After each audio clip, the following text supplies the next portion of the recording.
Прийшли окупанти до нас в Україну, форма новенька, воєнні машини, та трохи поплавився їх інвентар. Байрактар, Байрактар. Російські танкісти сховались в кущі, щоб лаптем посьорбати довбані щі, та трохи у чах перегрівся навар. Байрактар, Байрактар. Приперли зі сходу до нас барани для восстановлення великої страны. Найкращий пастух баранячих отар. Байрактар, Байрактар. Ті, хто воде всяке озброєння різне, потужні ракети, машини залізні, у нас на всі доводи є коментар. Байрактар, Байрактар.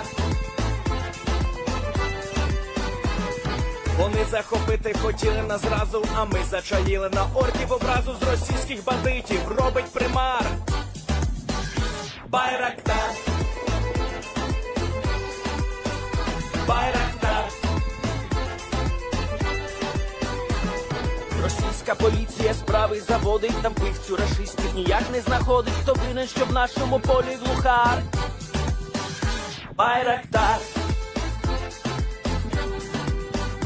Байрактар. Веде пропаганду кремлівський урод, слова пропаганди ковтає народ, тепер нове слово знає цар. Байрактар. Байрактар. Байрактар. Байрактар. Байрактар.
Yes. The Leaf Spring Army sends its regards.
Hello, everyone. I'm the Enforcer, and I'm accompanied by Enforcer Matt.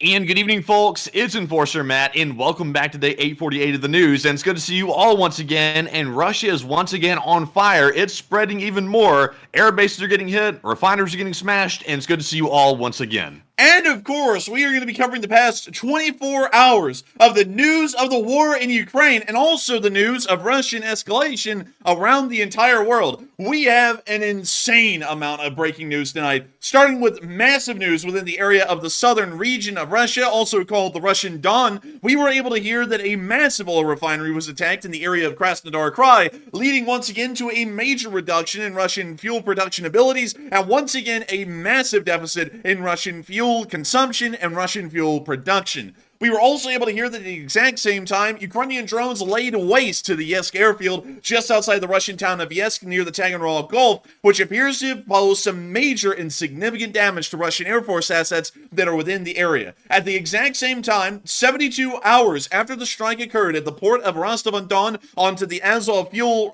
node, we were able to see that the fuel node is still on fire and the fire has not been extinguished. It is continuing to ravage the fuel silos and fuel depots and are now going to destroy practically all of Rostov-on-Don's abilities to conduct any refueling operations for any commercial or maritime shipping that is moving into the port, once again knocking out another part of critical Russian infrastructure. At the exact same time, we were also able to hear that a massive attack occurred in the heartland of the Russian Federation, near to the area of Tambov, leading to massive destruction of another major Russian fuel depot, and it does seem as though that this damage will be similar to the damage at the port of Rostov-on-Don, and the fire may not be quelled, completely destroying the facility. Moving all the way around the world, the Russians have not just put their chaos and their specific mark onto Eastern Europe. We are starting to hear that tensions in the Korean Peninsula are beginning to rise at a fever pitch pace, thanks to Russian interference in the Korean, really the North and South Korean diplomatic relations. We are now hearing that the North Koreans are directly threatening war with South Korea now that South Korea has said that they will most likely provide military arms and support to Ukraine. A statement that North Korea claims is going against the Russian and North Korean Mutual Defense Pact, and that North Korea would have to attack South Korea in furtherance of the new defensive pact. We were also able to hear at the exact same time that U.S. nuclear forces have officially been moved into the area in larger numbers to once again deter the North Korean government from any rash or quick decisions that would most likely lead to their ultimate doom. At the exact same time, in the area of Vietnam, we were able to see that President Putin of the Russian Federation has arrived within the area and had a diplomatic meeting with the Vietnamese. He also came out of this meeting having given the West several key takeaways on what Putin's current talking points are and what kind of direction he is planning on taking the war in, at least on a diplomatic level.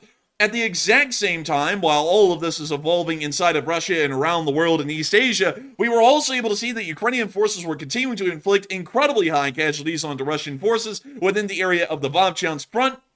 And we were also able to hear of major actions occurring near to the area of Bakhmut and Avdiivka at the exact same time, and some sporadic frontline news throughout the rest of the country. But we have an insane, massive amount of news to cover tonight. It is absolutely nuts how much we have to cover and how deep most of it goes, considering that a lot of this is not surface level. A lot of it's actually incredibly deep, and also we got to hear a little bit of breaking news from the United States, but we will make sure to cover that as a part of the international news segment that we'll be moving into tonight. But moving on down into the area of the Russian Don, we got to see that overnight Ukrainian drones laid waste to the Russian southern region.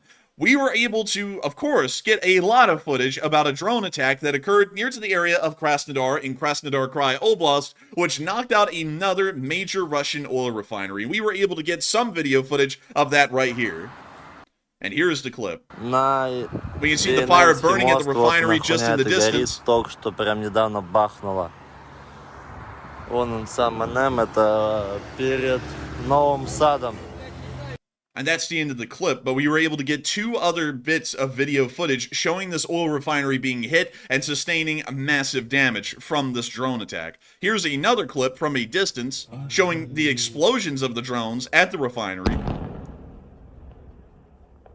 and leading to the roaring inferno that now envelops the refinery's most complex components and are melting them down into a puddle, making sure that this refinery will be knocked offline, and once again, the Russian fuel production will never be able to meet Russian fuel consumption. At this moment, while this is a rough approximate, we believe that the Russians are in a 600,000 to 700,000 barrel deficit per day, meaning that they are only producing enough fuel that at the end of each day they are 700,000 barrels short, meaning either they have to buy this gas from the foreign markets, which will end up being incredibly expensive and has also led to a slight increase of gas prices here in the United States, or they will just have to eat the strategic oil reserves that they have, or the strategic fuel reserves, and pray that they can eventually stop Ukrainian attacks from continuously knocking out refineries and putting them into a very bad situation. We were also able to get one last clip of this massive attack on the refinery right here. It's a bit of a shorter one, but still shows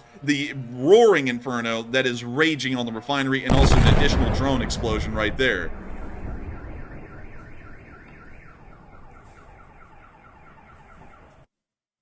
And that's the end of that clip right there, but nevertheless, still showing the major damage caused to this refinery, and once again showing that the Ukrainians are doing everything possible at the moment to try and destroy Russian fuel-producing abilities.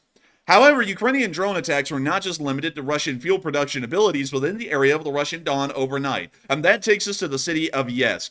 Yeysk is a city that is directly along the Taganrog Gulf, right down here, and not only is Yeysk a small port for the Russian Federation, it also has a small operational airfield that we assume is being used currently by the Russian Air Force. Based off of information that we have, there is some sort of an Su-34 fighter bomber wing that is currently stationed here, and is using the airfield as a forward operating base for them to be able to launch air operations into the regions of Donetsk, Zaporizhia, and possibly Kherson, although that is a very long-range extension and may not be the most common sorties that they're conducting from this airfield. However, this satellite footage largely shows us a somewhat abandoned airfield, and although it is clearly showing signs of use in some areas, in others, it's not really looking to be that used. So we are assuming that this has most likely been a hasty redeployment of this Su-34 fighter bomber wing, but we do know that fighter bomber wings have operated around Yeysk for quite some time, at least over the course of about a year, as we did see that one Su-34, while taking off from the Yeysk airfield, ran into technical difficulties around a year ago. The pilots ended up ejecting, and the Su-34 fighter bomber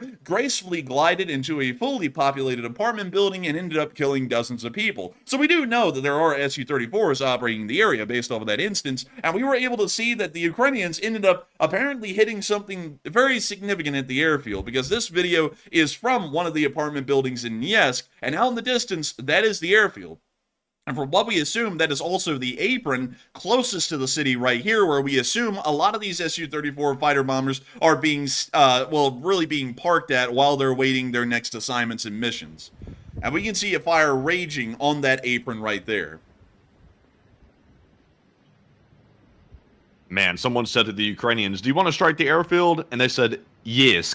Dude, the Russians said, could we change the name of the city to no? Like, please? Like Nosk. Like, no. No, it's not even Noisk. It's just no, Bliet. We just need them to not know that it's no, Bliet. You know, like, please don't blow up the planes. Like, I beg of you, we've lost so many. But beyond that, do we understand that some serious damage has been caused at the Yeysk airfield? We don't have an exact damage assessment yet, considering that this is a fairly new development for all intents and purposes. This happened just a few hours ago. Well, actually, it happened literally just 2 hours before the stream went live. So while we know that drones have hit the airfield and there's considerable amounts of damage due to the fire that's raging there, we don't know if that's damaging logistical support equipment or aircraft themselves, or maybe munition storage sites on the airfield that are used to then equip the aircraft with weaponry that then send them forward on their sorties. We don't have that exact info yet, but we will be trying to get it as time goes by, and once again circle back and report on further damage that was caused at this airfield.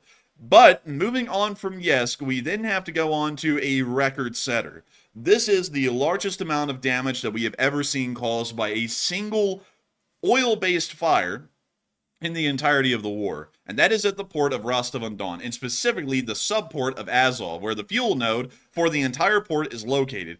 It is these fuel tanks right here that supply the entire port of Azov with the usable fuel for the vessels.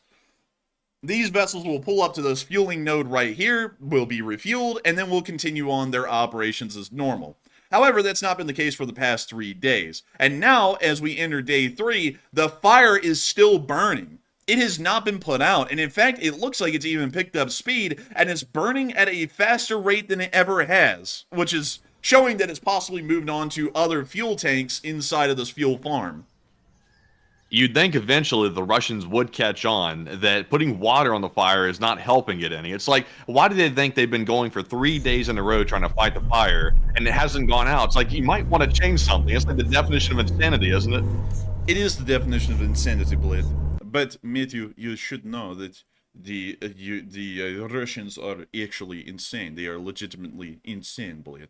But You beyond might as that, well throw vodka on it at this point. Like, the water is basically like vodka or alcohol, throwing it right on the fire. man, I'm telling you what. I mean, there's nothing that they can do at this point. It's pretty much out of control. That thing is going to be burning for days, if not weeks at this point. And that means that the port of Rostov-on-Don is pretty much out of action. We're probably never going to see Rostov-on-Don used as a major port for the next days and weeks, which once again means that Russian supplies and shipping into the area near the combat zone is going to be greatly reduced, meaning that the supply lines will once again be undergoing massive changes and shifts to deal with the headache that has been caused by successful Ukrainian attacks. Meanwhile, all the way up in Tambov, moving us out of the area of southern Russia, we were able to see that once again, the Russians were not having a fun day, even in the middle of Russia, as another tank farm in this area was engulfed in flames. And we were able to see the video footage of that right there after a successful Ukrainian drone strike. It once again caused the Russians a great deal of concern and sadness, as much of their usable fuel products are burning in that fire right there, at least within this area. We were also able to get a second satellite picture of this confirming the hit, which we were able to see right here, and that is a considerable fuel depot that we're seeing right there near to the railroad tracks. We are, of course, most likely going to be getting a pretty good idea of the damage in the days come. Once the fire is out, we will be able to see how many fuel farms or how many fuel tanks have ended up being knocked out in the specific area, and how much possible fuel have the Russians lost in single attacks by the Ukrainians. But these attacks are showing that Russian air defense is completely non-existent, not just in southern Russia, which is one of the closest areas to the special military operation, as the Russians are calling it, but also within the heartland of Russia near to the city of Tambov. Because this area, from around the region of Volgograd all the way up to St. Petersburg, really kind of in a large oval shape, that is what we call the heartland of Russia. That is where most of the Russian population lives, and that is also where most industrial activity is conducted. That makes this war possible, and really makes normal Russian everyday life possible. The fact that things are able to be hit here is showing that the Russians have stripped the entire region of air defense. The most populated part of Russia is practically defenseless at this point. And at the exact same time, even closer to the front lines, Russian logistics are incredibly vulnerable to Ukrainian attacks because all air defense has either been diverted into Belgorod, or it's currently being used near the front lines, or it's all been destroyed, which most of it has really ended up being destroyed at this point. But with that, we hope that that covers at least the whole Russian oil situation and the massive Ukrainian drone attacks that occurred as best as possible, considering that this is documenting every single attack that we had today recorded on video and picture evidence. And it was quite a litany list. It was 3 major targets: 1 Russian airfield, 1 Russian oil refinery, and 1 major fuel depot inside of Tambov. All of these things put together, we are seeing a very positive picture unfolding for Ukrainian drone attacks, and once again going to be improving the strategic long-term picture for the Ukrainian war effort and what kind of likely outcomes will be happening in this war, which most likely will end up being a Ukrainian victory. Ukraine is, of course, doing incredibly well. We can't really understate that enough, but it seems as though that the Russians are also starting to realize that as well, and are beginning to realize that if they don't start pulling some rabbits out of the hat, this war is practically lost, and there is going to be no way that this war will be recovered by the end of this year or the beginning of next year, when the Russians, when we believe that the Russian Federation will mostly be sustaining some form of collapse in some sort of a category. As many people will know, Russia has currently sent Putin, or really, Putin has more so gone on a mission for Russia to go and try and find more support in the East. Because everyone knows that the East is red. And I'm just kidding. No, not really a lot of it's red anymore, except for North Korea, China, Vietnam. Let me see. What else? Well, Cambodia didn't really have a fun time of being red, so they stopped being red. But beyond that, the east is a little red, and it looks like Russia really wants to make sure that the place is painted red if it isn't red already. As after the fact of Putin arriving in North Korea and making the defensive pact that many of y'all have heard about, we started to hear that Putin said that he is possibly considering the idea of shipping precision-guided weapons to the North Koreans. Now, that is a little interesting because if I remember correctly, the relationship in between Russia and North Korea so far has been that the Russians are the ones needing ammunition from North Korea, not Russia giving ammunition to the Koreans. However, it seems as though it's being flipped on its head because one thing is very clear. The North Koreans don't really have an ability to produce modern advanced munitions. They do in limited numbers, but it's almost an artisanal craft inside of North Korea to be able to produce those weapons.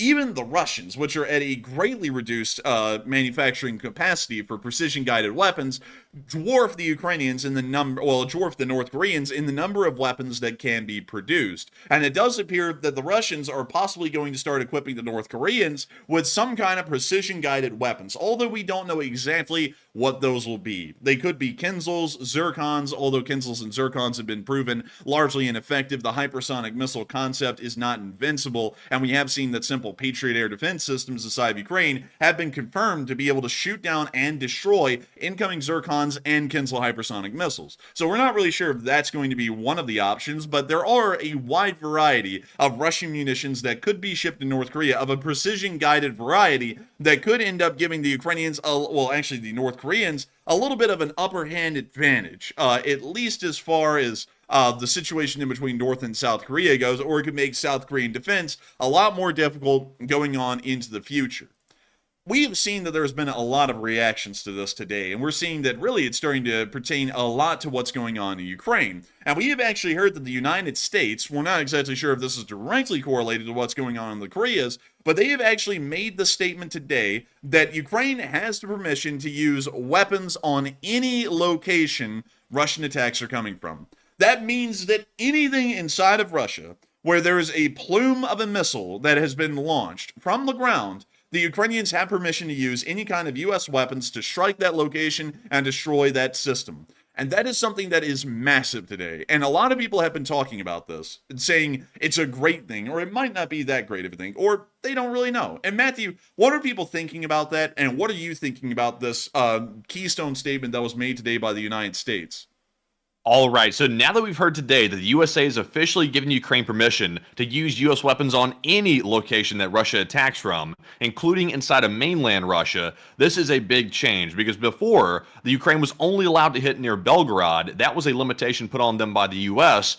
Using U.S. weapons. So it looks like 78% of the audience said, excellent, that's all Ukraine needs when it comes to permission. 12% said, it's good, but Ukraine really needs total permission. And 4% said that's bad, it should have remained limited. And in my opinion, I think I've been calling for a long time actually for the U.S. to expand permission to the entirety of Russia. We're going to have to expect that Ukraine is going to be sensible with their targets and that they're not going to hit something like the Kremlin, because that could end up quite bad if they were to do something that extreme. I think Ukraine has enough sense not to do something like that. So I'm going to trust that Ukraine is going to target the appropriate sites and that now they are basically given free reign to hit anywhere they want. And of course, Ukraine kind of has a little bit of leeway here. They can kind of say, the Russians are attacking from over here, and that's why we struck a spot. And the Russians may or may not be there, or they could have been there in the past. But it basically comes down to good faith, what Ukraine sees as a spot that Russia is attacking from. So for me, I think this is all Ukraine needs. In my opinion, it's basically total permission in a very worded, kind of like diplomatically way.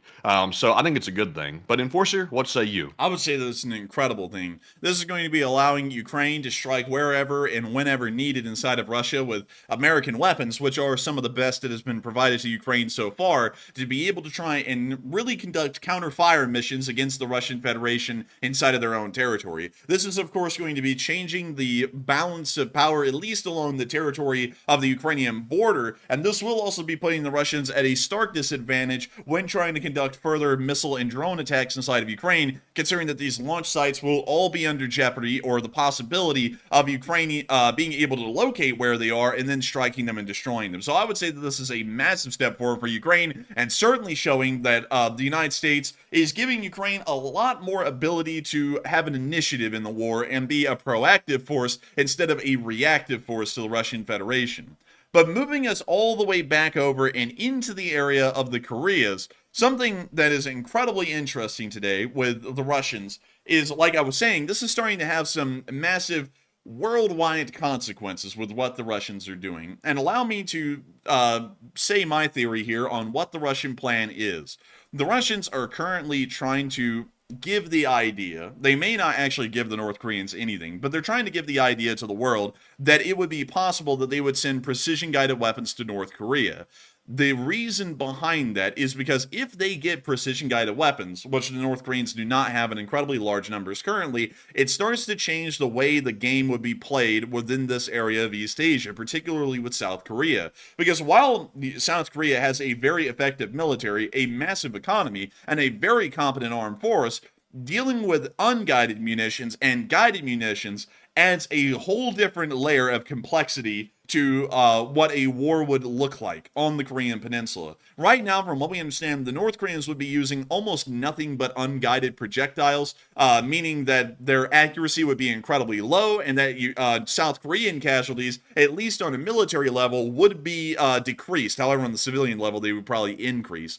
However, with precision-guided munitions added in, it is possible that North Korea could actually start to use these on a strategic level at the outbreak of a war on the Korean Peninsula to try and decapitate South Korean critical infrastructure for the armed forces, such as command headquarters, communications headquarters, or supply lines, and put the South Koreans pretty much in the dark once a conflict begins, giving the North Koreans not only the advantage of surprise, considering that they would be the ones most likely beginning this conflict, it would also give them an ability to throw the South Koreans off kilter once the conflict began immediately, which is a bit concerning when we start hearing about this. And this is something that the South Koreans have apparently been very concerned about today, as they are saying that they are possibly going to start sending weapons to Ukraine as a direct response to Russia possibly supplying North Korea with guided munitions.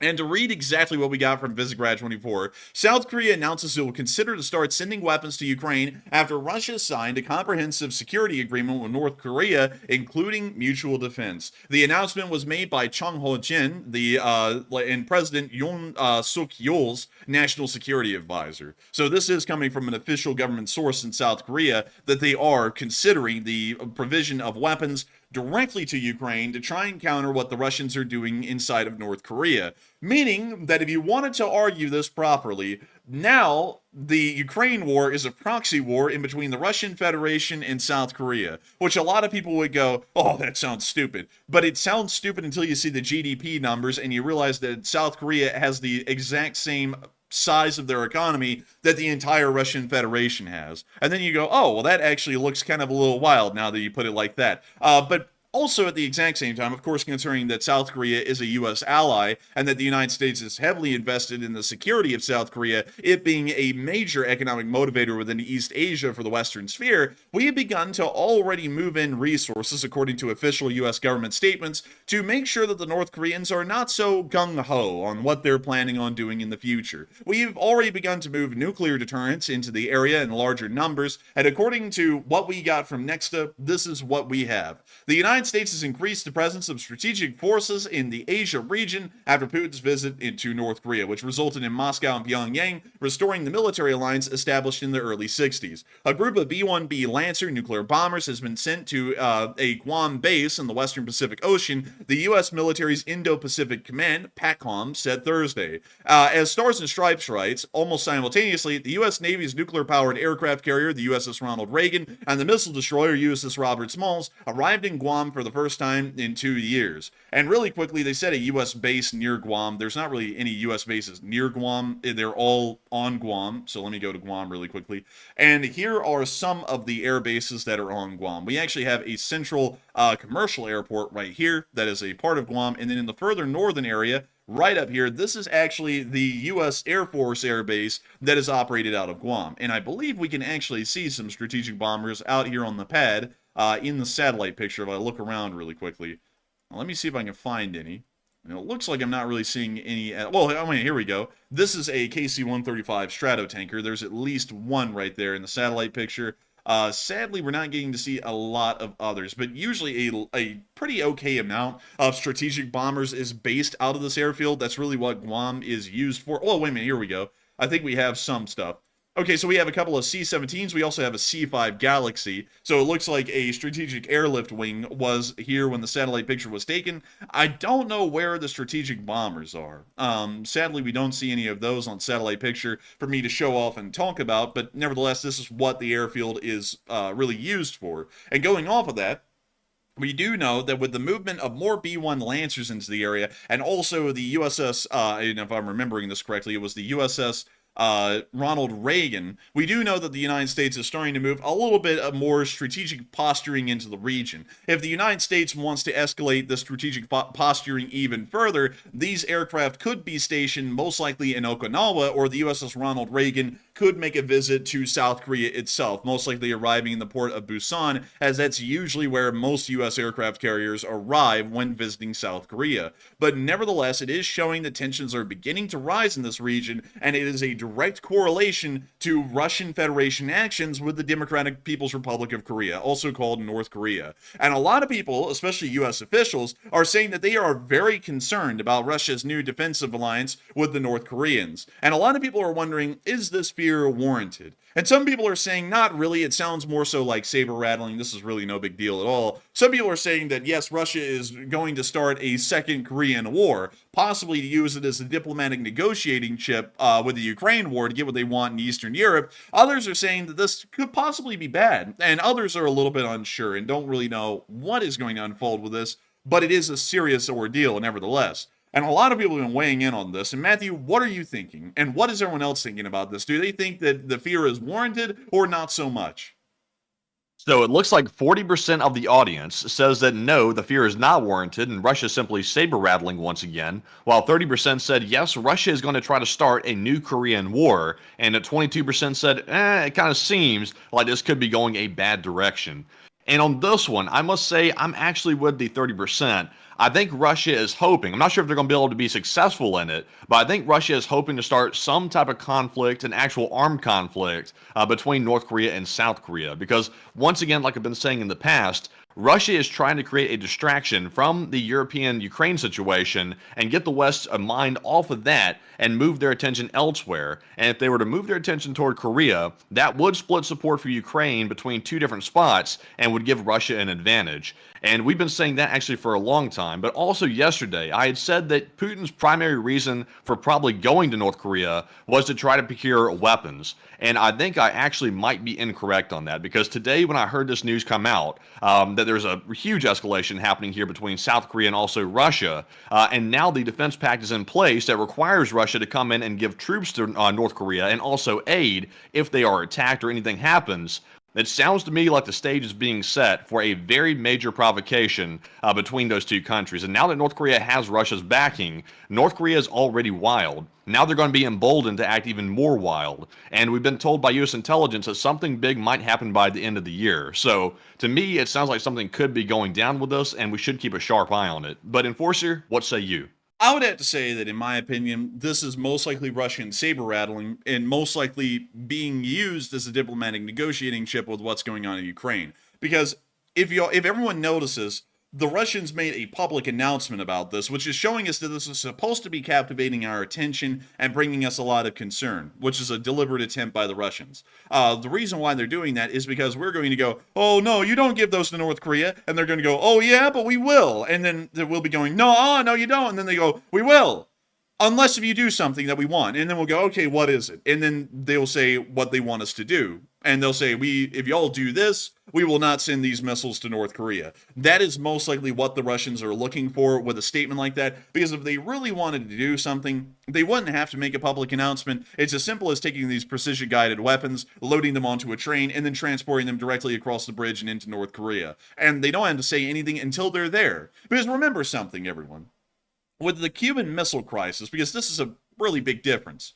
With the Cuban Missile Crisis, which was we could call it an equal kind of scenario, watch how the plays were made with that one versus this. With the Cuban Missile Crisis, the United States had stationed, because this was actually what created the Cuban Missile Crisis, the United States had stationed nuclear-armed aircraft in northern Turkey that would be able to immediately launch and start bombing southern Russia if anything was to begin. The Soviet Union was greatly concerned about that, and so then they decided that the best way to conduct a deterrent on on that was to give Cuba, well, not really give Cuba, but station Soviet nuclear forces in Cuba that would be able to fire off missiles into the United States. And they did not say a damn word about that. They just loaded the missiles up onto ships, transported them to Cuba, and set up those forces inside of Cuba. The only reason that the United States found out about this is because a U-2 spy plane flew over the island of Cuba, and then we started to notice that there were missile launch sites that had been set up on the island. Then that's when the Cuban Missile Crisis began.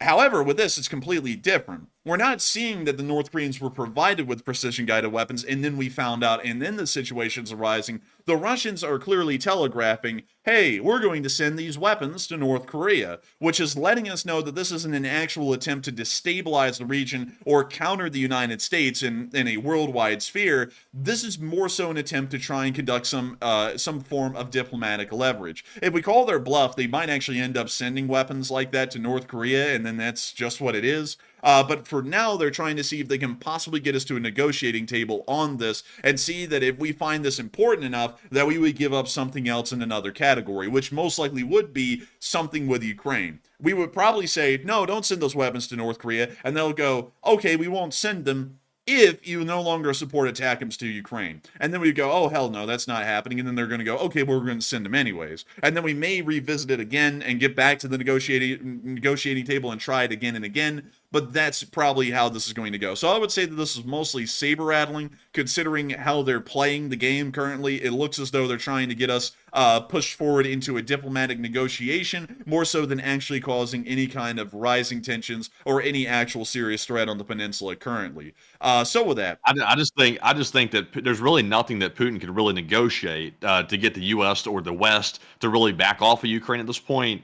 And also, I really don't think that weapon shipments to North Korea are going to make the West they really think twice about doing anything in Putin's favor, because it's really not that significant. The significant thing is if the two countries here begin warring with each other, like South and North Korea, and then Russia decides to send troops, well, that's going to be really ugly. And obviously, the U.S. has been in Korea before, and I don't think we're too amped up to go back to Korea to try to defend the South. So it could get ugly if they decide to go to war with each other.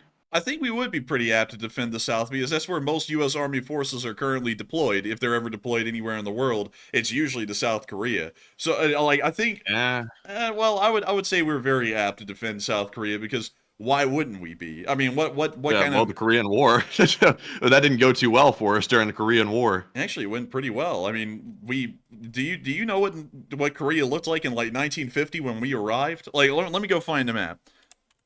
Let me go get this really quickly. So let me go get a map. Hopefully I can show this here. Let's see here. So this is a pretty good example right here. So let me go get this. So when the United States arrived in the Korean War, when U.S. forces landed in Korea, the only area that was left was this area in green right here called the Busan Pocket. Or the Busan Perimeter. That is what that was called. The North Koreans had literally taken over the entirety of the Korean peninsula, except for the small area around this port city. That was all that was left. We then pushed the North Koreans all the way back up to the Chinese border. The Chinese got involved in the war, and then the Chinese pushed us back over, I think, the course of about a year, back to the area where the border currently sits today, exactly where it is right there. And then the border has remained that way ever since. We did incredibly well in the Korean War. I think the war you're thinking about is Vietnam, because we would be more than apt, in my opinion, to return to Korea and defend them, especially considering that we have a full-on defensive pact with them. It's not really like there isn't enough ambition there to defend Korea because we are currently moving nuclear assets into the region right now to offset the North Koreans' aggression, which shows that we are more than... Oh, I'm not saying that we wouldn't defend South Korea. I'm just saying that we're not too apt on going back because the Korean War was very costly for the United States. We did help the South Koreans tremendously because obviously they control half of the peninsula now. But I believe we lost around 36 to 38,000 troops during the entirety of that war, which is a pretty big number. According to what I'm reading here, it was the fifth deadliest war that the U.S. has been involved in. So it was not exactly a easy battle, and we had a lot of losses, even though we helped out tremendously. And also, they didn't regain the entire peninsula or anything like that. The South Koreans didn't. It was kind of like sort of drawn down the middle of it. So while we did have I guess you could call a victory in some sense, it wasn't like a total victory. So to me, we just really don't want to go back there. We defend it, but we're not too wild about it, in my opinion. I think I'd have to disagree with that. I think we would be wild to return, because South Korea is one of the most important allies that we currently have in East Asia, at least in my opinion. But moving on from that and into our next bit of news down in Hanoi, we were able to hear that Putin apparently arrived in Hanoi today for a state visit, conducted the state visit, and then made some statements. We were able to get some key ideas or key takeaways from these statements today. Here's a picture of Putin looking like some kind of a psychotic weirdo at the table that he was at today. But here are some of the key takeaways. Russia is thinking about changing its nuclear doctrine. Now, this is one that is actually a bit of an interesting one, because while he was in Vietnam, he mentioned that they were possibly changing the nuclear doctrine from a defensive doctrine, which means that they strike back, to a strike-first doctrine, meaning that they would conduct a preemptive nuclear attack onto a country that they believe is not doing them well, which is something very interesting, because North Korea is the only country in the world currently that has a preemptive strike doctrine, and they just changed that, I believe, last year, or at the very beginning of this year. Putin also said that he was not ruling out supplying North Korea with precision weapons, which we were just talking about a minute ago. Then Putin also said that there was no reason yet to launch a preventative nuclear strike in Eastern Europe over anything going on there. And then he also said that expanded relationships with North Korea was a form of deterrence against the West, once again laying out the diplomatic ambitions that Putin has of using North Korea and the provision of weapons to them as some form of a diplomatic negotiating chip with the West, and some form of a deterrent for the United States and its continued support to Ukraine. So you can see that the East Asian world is starting to heavily tie into what's going on in Ukraine, and this is almost becoming a global affair at this point with the Ukraine war. Meanwhile, we then got to hear that the United States made the groundbreaking decision today that they're going to be diverting all Patriot orders in the future to Ukraine until they fulfill all of the Patriots that they were wanting to send to Ukraine. The U.S. government intends to suspend all orders for Patriot air defense systems from other countries and missiles until Ukraine has sufficient means to defend itself against Russian air attacks, according to the publication from the Financial Times. And this is giving us another idea that the United States is once again trying to push the Ukrainians over the top and make sure that they're able to either conduct enough of an initiative against the Russian Federation and its forces to be able to win the war by the end of this year, or to possibly make sure that Ukraine is so insulated and secure from Russian attacks that Russian attacks have little to no real effect on Ukrainian rear line operations, including the civilian industry. But with that, it is now time for us to finally move all the way back into Ukraine. And it's finally time for us to start getting on into the Ukraine war news, the actual news of what's going on in the war inside of Ukraine as of today, as of the past 24 hours. But there is loads and loads of stuff to talk about with what's going on in Ukraine. But before we get into that, I understand, Matthew, that we actually have a couple of questions that have been put into the chat that some people are wondering about. And what do we got, Matthew? We do have some questions, but first we have a poll to address before we get too far away from the Korea situation. And the question says, do you think the Korean War went well for the United States? It looks like about 43%, which seems to be the most popular option, said that the U.S. did good, but it really wasn't great. While 28% said no, it was costly, ugly, and bad. And 21% said yes, the U.S. dominated in Korea. So I'd have to disagree with the 21%. I don't think we dominated whatsoever because we had major losses, and also we did not exactly take back the whole peninsula for the South. So not too great. Didn't dominate. I would actually be with the 42%. We were effective in that we gave the South Koreans some land to have, but it wasn't great because, like I said, the losses were pretty high. The fifth deadliest war in U.S. history. I wouldn't go as far as to call it costly, ugly, and bad. That would seem to indicate that it was totally worthless. It was worthwhile, but it came at a pretty big cost. So that's why I say that we're really not too amped to go back and put boots on the ground in Korea. I know we have troops there, but that's pretty much for deterrence.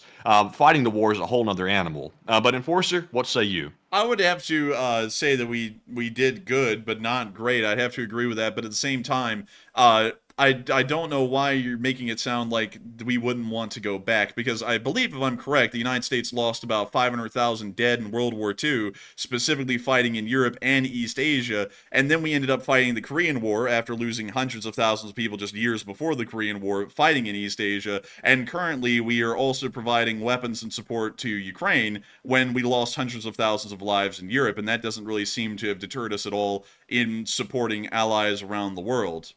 I don't. Yeah, but I mean, we don't have boots on the grounds in those places. Like, it's just aid. It's not actual soldiers on the ground. Well, we have boots on the ground in Poland and the Baltic states, which are countries. Yeah, but they're not fighting though. Yeah, they're not fighting, but they're still there. I mean, it's not like they're there just for parades. It's not like they're going to pack up and go home if a war begins. They're there for a reason. Just like U.S. forces in South Korea are there to deter the North Koreans from attacking, and if they do, we arrive in incredibly large numbers, like we would anywhere around the world.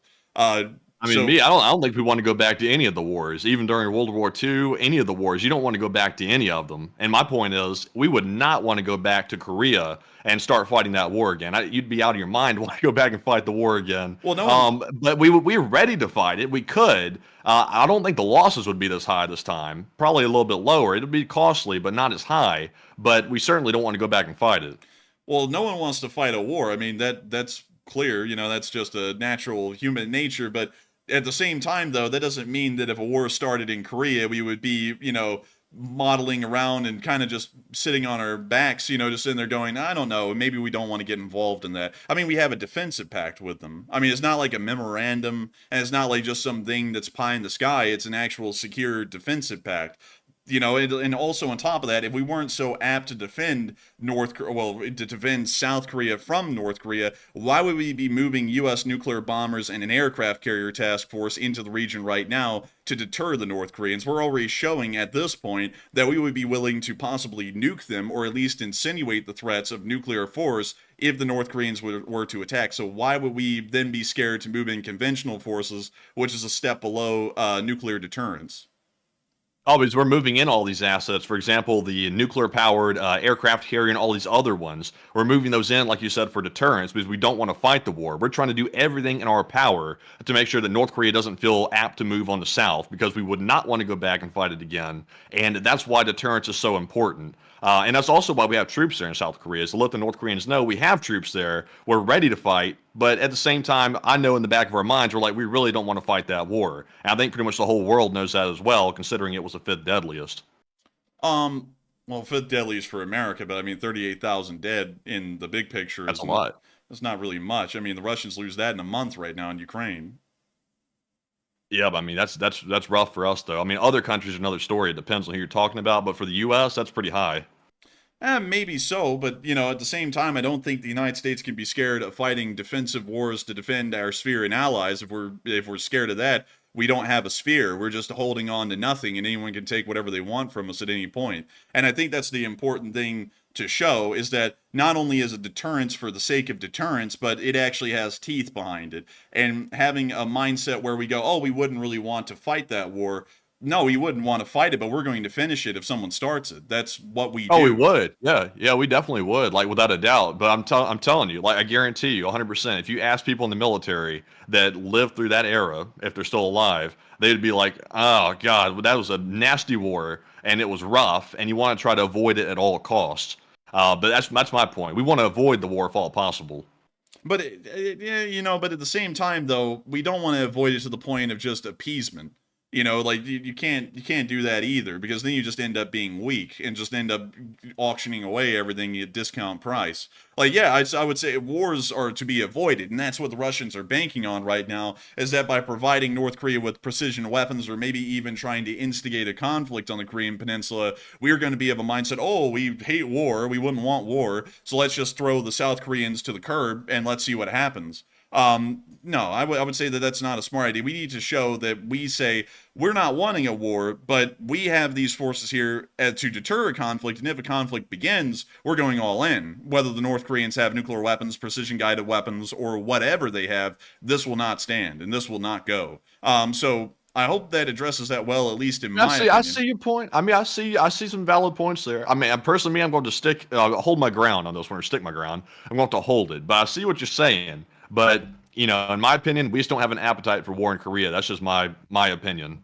Well, I guess we'll just have to agree to disagree on that one. But with that, let's get on into them questions. What do we got? All right, so our first one of the night goes to Marius Nor 78, who puts in a very generous $100 donation. And thank you very much, Marius, for that very generous support. It's 1,000 NOK, and thank you very much for that. And there's no comment to address, but huge shout out to you for that support. And Enforcer, what say you? And I gotta say a huge shout out to Marius. I gotta say thank you so much for being an absolute channel legend and being here forever. You are an old guard of this channel. I remember your name being around way back in the day, way back at the beginning of this channel. And I got to thank you so much once again for always being here with us, always supporting this channel and helping to keep on running. And while you didn't throw in a comment, Marius, your support means a lot and helps us to keep this thing rolling.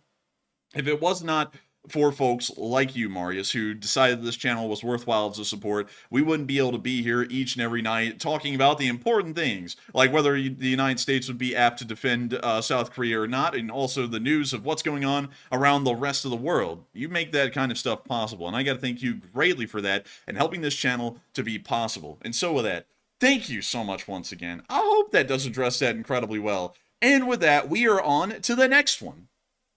All right, and moving on to our next one here. Also, real quick, I was trying to do a quick browse here. I'm going to have to look and see if I can find some information on that news. I saw someone saying that shots were fired on the border right now, so I'll have to look for that. But anyways, moving on to our next super chat. We have one from Cynthia R., who puts in a $20 donation. Thank you very much, Cynthia, for that support. And she said, LSA, hit the like.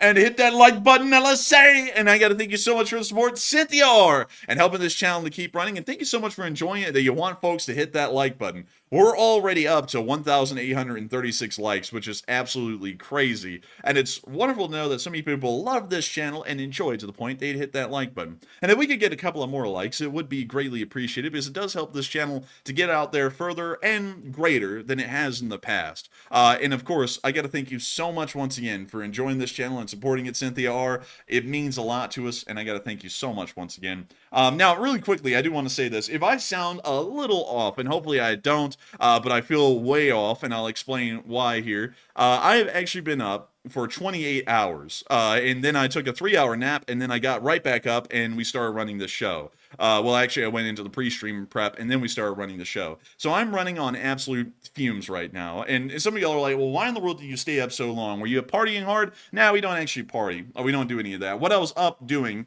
was actually writing a script for one of the documentary videos and a whole bunch of other stuff in the background. And then we ended up mailing out the medical bandages for BC Skyman today and a whole bunch of other stuff. Ended up putting out a video.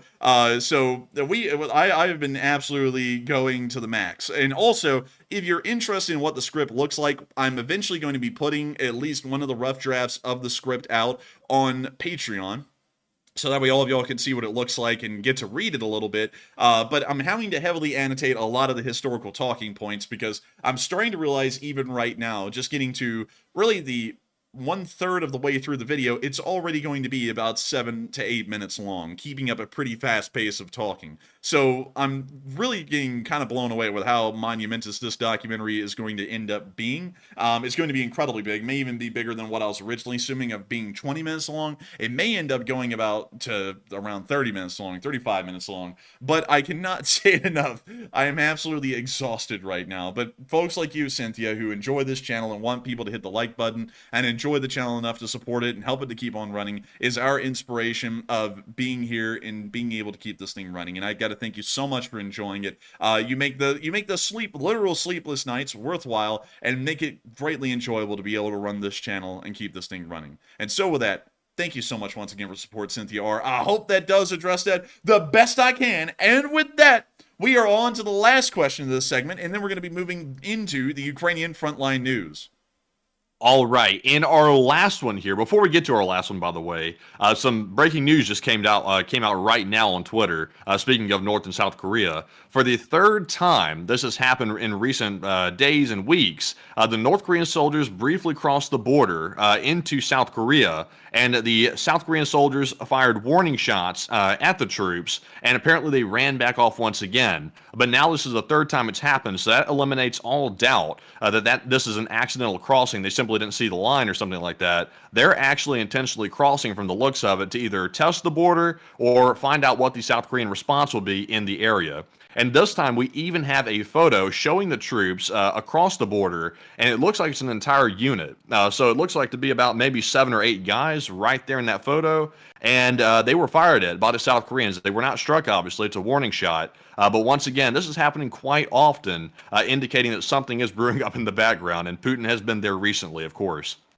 That is very interesting. It does look like a North Korean infantry squad. We can't really see what kind of weapons or equipment they have. I'm guessing that that's their sergeant, if they even have a proper NCO corps. Usually communist forces do not have an NCO corps. Usually the NCO positions are filled by junior officers, which many people will be going, "Oh my God!" Like there's many people who are in the military will be like, "Oh my God, that sounds terrible." It probably is, because you have absolutely no experienced, seasoned troops like NCOs that are advising junior officers on how things actually go in real life scenarios. Or really anything for that matter, but that may be their officer. And then we can see a little squad here. It looks maybe not even a squad. That may actually be a fire team or something, or 2 fire teams put together or something like that. Very interesting, though. And we don't really get a lot of context behind this picture, the exact area on the DMZ that this was at, but they are in a clearing.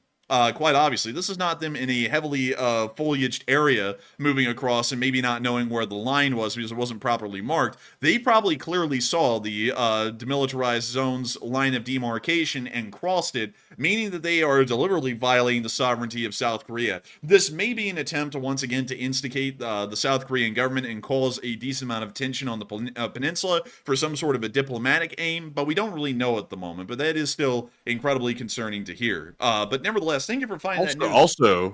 Also, by the way, Enforcer, just one other piece of thing, real quick, piece of news.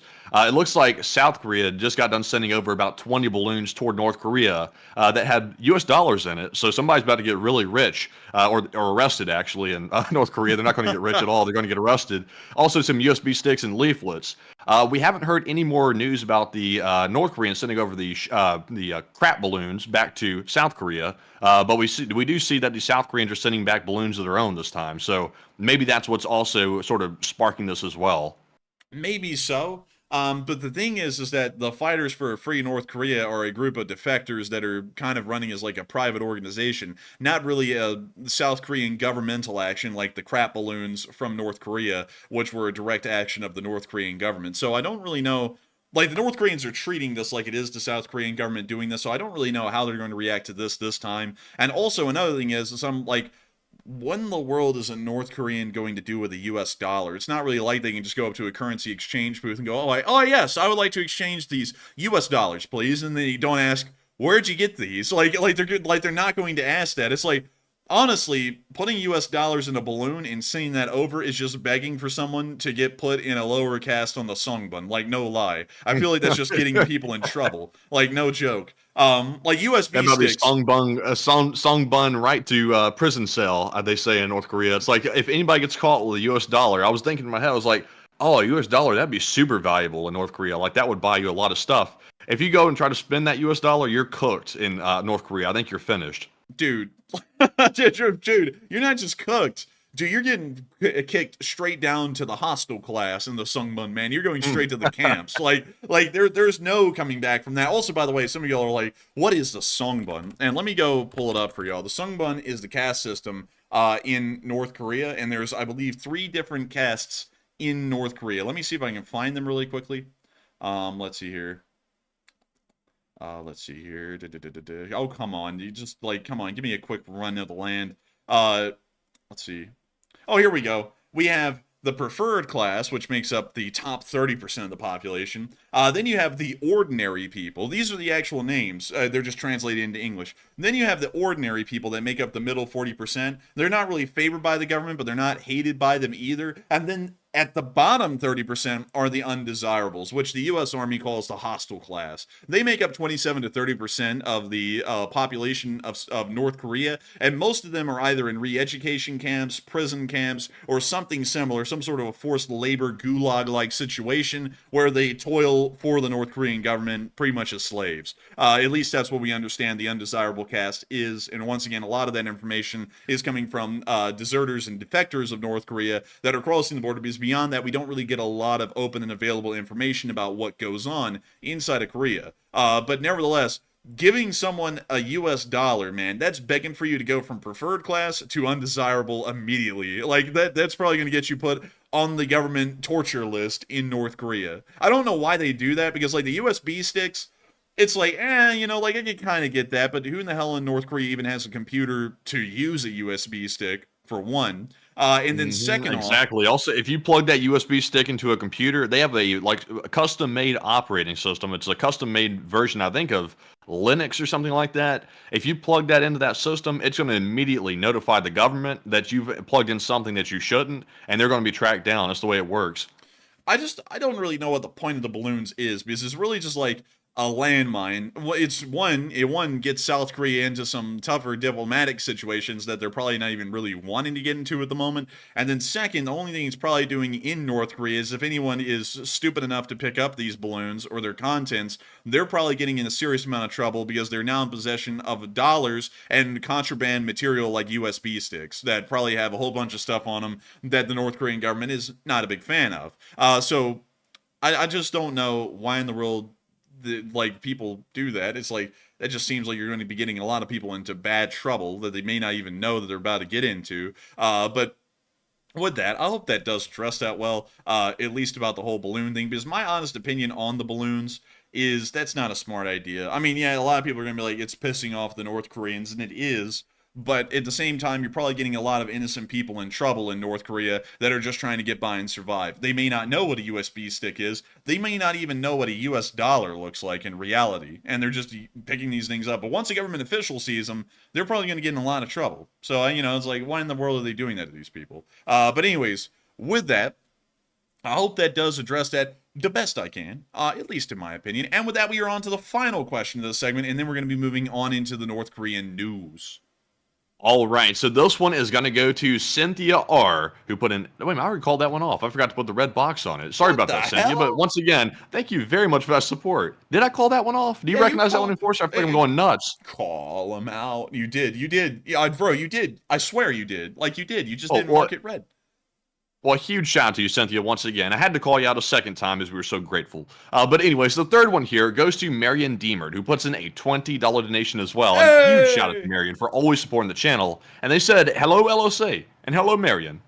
And hello, LSA, and hello to Marion Deemert. And I hope that you're doing well, Marion Deemert. And I thank you so much once again for support and helping this channel to keep on running. And thank you for being a big part of the Lee Spring Army and a channel legend as well, Marion. You have been here forever, for an incredibly long time, Marion. And we are always greatly appreciative of folks like you who enjoy this channel and decide to support it and help it to keep on running, because y'all are the only people who help to make this channel possible. Out of the tens of thousands of people, actually over the 100,000 people that are here every single night, only a handful, maybe a few dozen, I believe, support the channel in any way, shape, or form. And crazily enough, that's the only way the entire channel keeps afloat. But we are entirely appreciative to each and every one of y'all, because if it wasn't for folks like you, Marion Deemert, we wouldn't be able to be here making this channel possible and helping to keep on running and making sure that we can keep on running this free news service with no ads and no sponsors to everyone who's watching. The tens of thousands of people who do, the hundreds of thousands of people who watch this channel every day. And that's what's shocking, is that usually these days on average 300,000 views are made on this channel every single day. Just over the month of June alone, to put this into perspective, 4.1 million people have watched this channel since the beginning of this month. And since the beginning of this year, which this is actually wildly shocking, 27 million people have watched this channel just over the course of this year. Now, to put that into comparison, a lot of people are going to be like, well, you know, why is that impressive? Well, last year, over the entire year of 2023, we got 29.8 million views, and we're already about to surpass that at the halfway point of this year, which is showing us that a lot of people are really enjoying this channel, and it's all thanks to supporters, super chatters like you, Marion Deemer, and like Cynthia R. and Marius Nor 78, and everyone else who super chat tonight that we haven't been able to call out yet. Y'all make this thing a reality for about 28 million people this year, and that is absolutely crazy. Y'all are helping this thing to keep on running, helping it to be possible, and we thank you so much once again for supporting the channel and helping to keep on running, Marion, and being an old guard as well. And with that, it is now time for us to move on from this question segment and back into the Ukraine war news. Starting off with our location unknowns, we got to see that Ukrainian artillery arrived. And here's the clip. Oh, it's here. Oh! Dude, that's what I sound like when a firecracker goes off near me and I didn't expect it. Like, it just goes, I go, oh! Like, something like that. But anyways, moving on for that clip, we then got to see that a lot of Russians were not as lucky as these guys, and apparently became a part of the casualty report. Oh! Oh! Whoa, Jack. 6 Bobcats. It landed on 357. That's a very good caliber. I love to see it. And also, the losses are crazy high in every category, and I think the new normal is above 1,000 troops a day. That seems to be the new average these days. It certainly does seem like it is the average these days, and 1,170 Russian soldiers were wounded and killed over the past 24 hours, along with 18 armored personnel carriers destroyed, 56 supply trucks knocked out, 3 main battle tanks destroyed, 45 artillery systems destroyed as well, along with 39 drones, 1 MLRS, 1 cruise missile, 2 anti-aircraft warfare systems, and 6 Bobcat skid steers. Overall, today was a very good day for Ukrainian defense, and it's once again showing that the Ukrainian counter battery is doing incredibly well. Ukrainian drone attacks on the logistics forces are once again exceeding as usual, and also we're seeing that the infantry losses are remaining incredibly high, just over a period of really a day-to-day basis at this point. But moving on from that and into the area of the Vovchansk front, we were able to see that the Ukrainians were getting some TM62 anti-tank mines and dropping them off as presents to the Russians, while also dropping those trap beats as well. I mean, you cannot lie. Fred Flintstone would be bussin' to that. But anyways, here's the clip. You can see them here with the crosshairs right on the Russians. We can see a little thermal signature down there in the trees. Couple of Russians hanging out. So a bot just said in the live chat, and just said, y'all treat this like a video game, though. This is real life, though. It's like, we're talking about the war. It's like, I don't have my Xbox controller out sitting here, like, chatting in the live chat. It's like, we're actually, like, talking about the war. This is how you talk about it. Yeah, believe it or not, you know what's crazy to the bots who watch this show? Like, you know what's crazy is that whether we talked about this seriously or joked about it, guess what will happen when you wake up tomorrow? The war will still be on. It doesn't matter whether we joke about it or laugh about it or cry about it, because the war will end up being the war. There's nothing that we can do or say to change what's going on, so I would rather make sure that we can cope with it, and the entire channel can cope with it, by at least joking about it and laughing it on, because that's what people do. Like, I don't know if you've ever been in the real world, where people have gotten hurt or injured or something like that, and you've ever been around the people who have to deal with that as a job, like say first responders, firefighters, you know, police officers, that kind of a deal, but they actually all end up laughing at pretty morbid scenes, because it's the way that people cope with it. You see, that's a big thing about psychology, is that if you really treat this too seriously, you're going to break down and be a mental wreck. So it's better to actually have some high morale and, just deal with it and have a stiff upper lip and joke about it a little bit, than be a big baby about it, because then that's when you end up breaking down and everything's over and you, oh God, why? You become one of those people, and I'm not going to be one of those people. So if you're like that, you can go to Hot Dog Man's channel. That veteran humor, like, if you think, like, our humor, at points, I will say, our humor kind of gets on the edge of kind of being, maybe at times, rarely, a little bit distasteful. I'll have to admit, sometimes, very rarely. But if you hear a veteran humor, my goodness, like, that is the darkest. Like, I'll be honest. Some of the veteran humor is kind of like, oh my god, like that's like almost psychotic, like what they just said with that. And they'll all be laughing like it's like totally normal. Like the veterans have a whole new level of humor, and sometimes you'll see the Ukrainians like laughing and joking with each other during the war.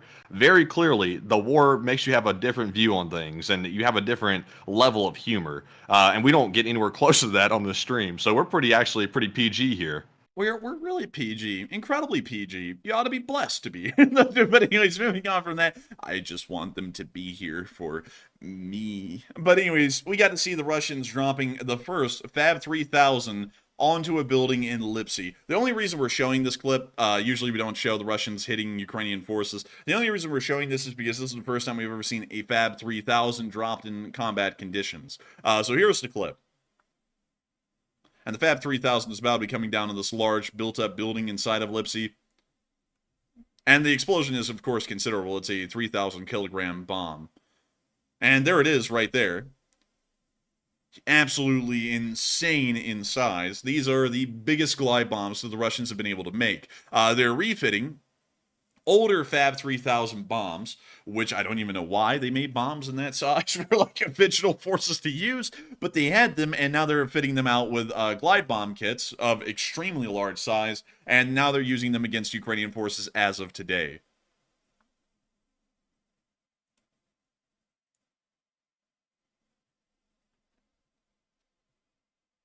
And we can see the crater that was left behind right there.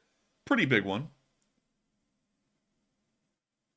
Now, did it really hit and damage Ukrainian forces? I can't really tell because there's not any vehicles in the area. I would honestly doubt that there were a large number of Ukrainian forces around because we're not seeing any vehicles. And usually vehicles are a telltale sign of some kind of military activity around a building. And we didn't see any of it in this clip.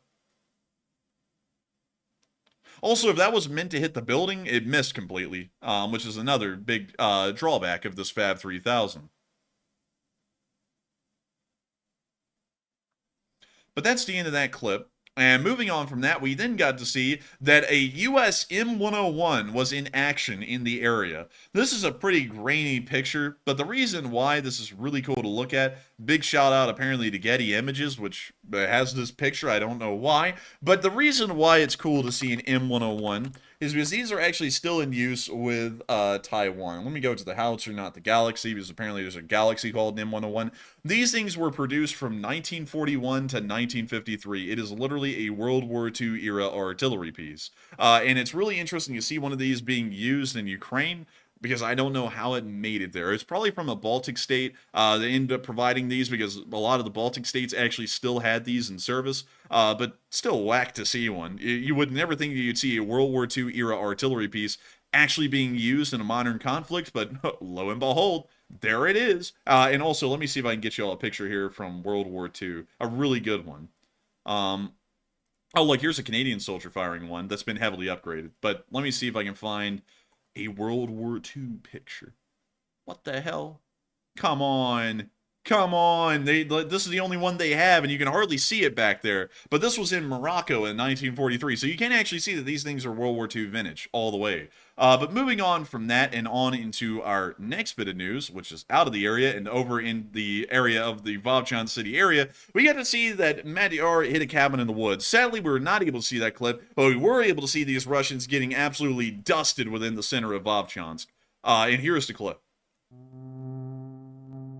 Oh, I love this music. Dude, this is my favorite track.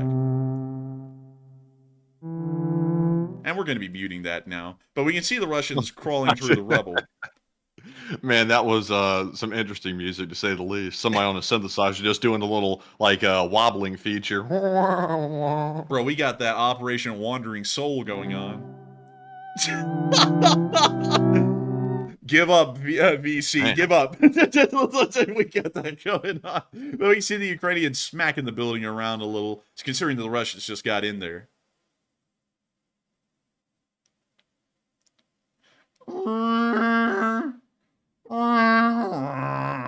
It's like, dude, it's like, man, they're really trying to get you in the field. Oh, here they come again. It looks like some of the squad made it out of the building. We see them moving on into their next one. Now, this building will be the target.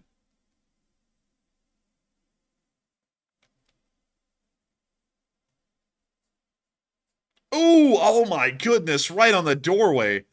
That was actually a pretty good shot. Smash them. And another one right on that side of the building.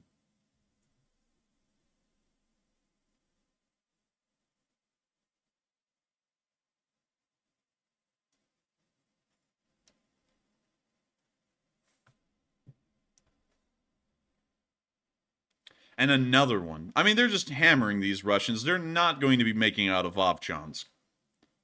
Vovchansk is their final stop. It's like that stop in Willoughby on the Twilight Zone. But they ain't going to be right. Is this Willoughby? Yes, sir. And then it cuts to like, man, I'm not gonna Funeral lie, home. Twilight Zone was wild. Like with some of those episodes, like that hit me like a ton of bricks when I watched that one. And the guy jumped off, and he like literally jumped off the train and died. It was like, my God, it's like that's dark.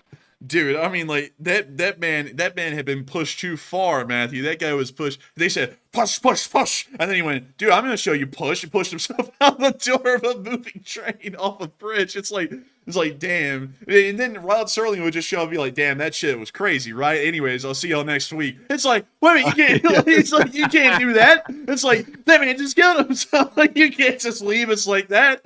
And the poor sucker jumped out of the door. He didn't even know what hit him. Or he'd be, or he'd be like, the only thing that was more dim-witted than his disposition was to jump while the train was crossing a bridge or something like that. It's like, dude, it's like, what the hell? Or better yet, Rod Serling would say something like, while that man may have jumped off of a train over a moving bridge, it's still not as bad as the train on Christmas. You know, something like that. Like, wow, it's like, wow, Jack. But anyways, if only he jumped on the train of success, he might have been okay in the Twilight Zone. Dude, but why in the world did Rod Serling always have to roast his own characters, though, while we're moving down into the area of Bakhmut? He would write the characters, make the story, and then they'd start off the story, and he'd be like, this is Jack Smitty, a half-ass stupid idiot. It's like, wait a minute. It's like, he got roasted. Man, he's just keeping it real. He kept it. Rod Serling always kept it real in all the episodes. Like you could guarantee that little synopsis that he gave of the episode was always accurate. He didn't like mince words at all. If the dude was a whack, he said, "We got this wacko over here who's going to be running down the street." It's like he didn't play games. Oh, dude.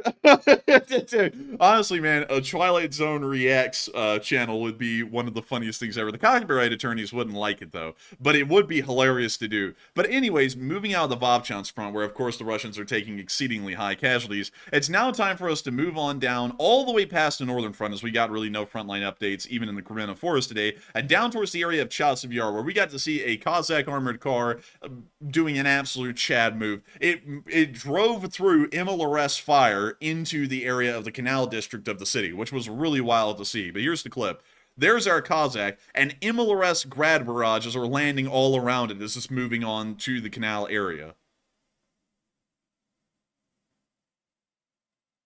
Lawrence Todd said Serling was a World War II vet. Yeah, interestingly enough, the guy who made Star Trek, I forgot his name, Gene Roddenberry, he was actually a World War II vet as well. And then he also almost died in a plane crash in the middle of the Middle East. I forgot why he was on the plane, but it was after the war, and the plane went down, and he ended up surviving for a couple of days in the middle of the desert as people like pretty much died around him from their injuries in the crash, which was a pretty wild story. But anyways, moving on from that and on into our next bit of news, we also got to see a U.S.-supplied Mi-17 conducting an indirect fire support mission in the area around Bakhmut today. Funnily enough, the United States actually had a couple of Mi-17s in storage, although they were originally of Soviet origin. The reason why we had them was for a testing and evaluations unit, and we also used them for simulated war games as well, where we were trying to show, you know, fighting the bad guys. Usually bad guys use Soviet equipment. And so we ended up just sending those over to Ukraine, and it looks like it's having a second wind, being used as an indirect fire support vehicle for the Ukrainian forces around Bakhmut. Moving on from that and down into the area of Avdiivka, we also got to see a Ukrainian drone hitting the Russians inside of Ochrytine. And we're going to be muting that, but we can see the drone looking down at the allotments, or more so the storage sheds, as they would be called here in America.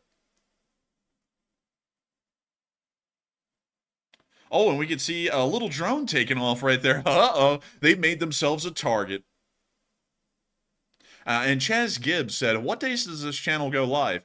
Every single day except for Monday. So you can always count on us being here every single night, unless if it's Monday. If it's Monday night, everyone's kind of sadly out of luck because we have to take a little bit of a breather, but we do this 6 days a week like clockwork. So you can always count on us being here.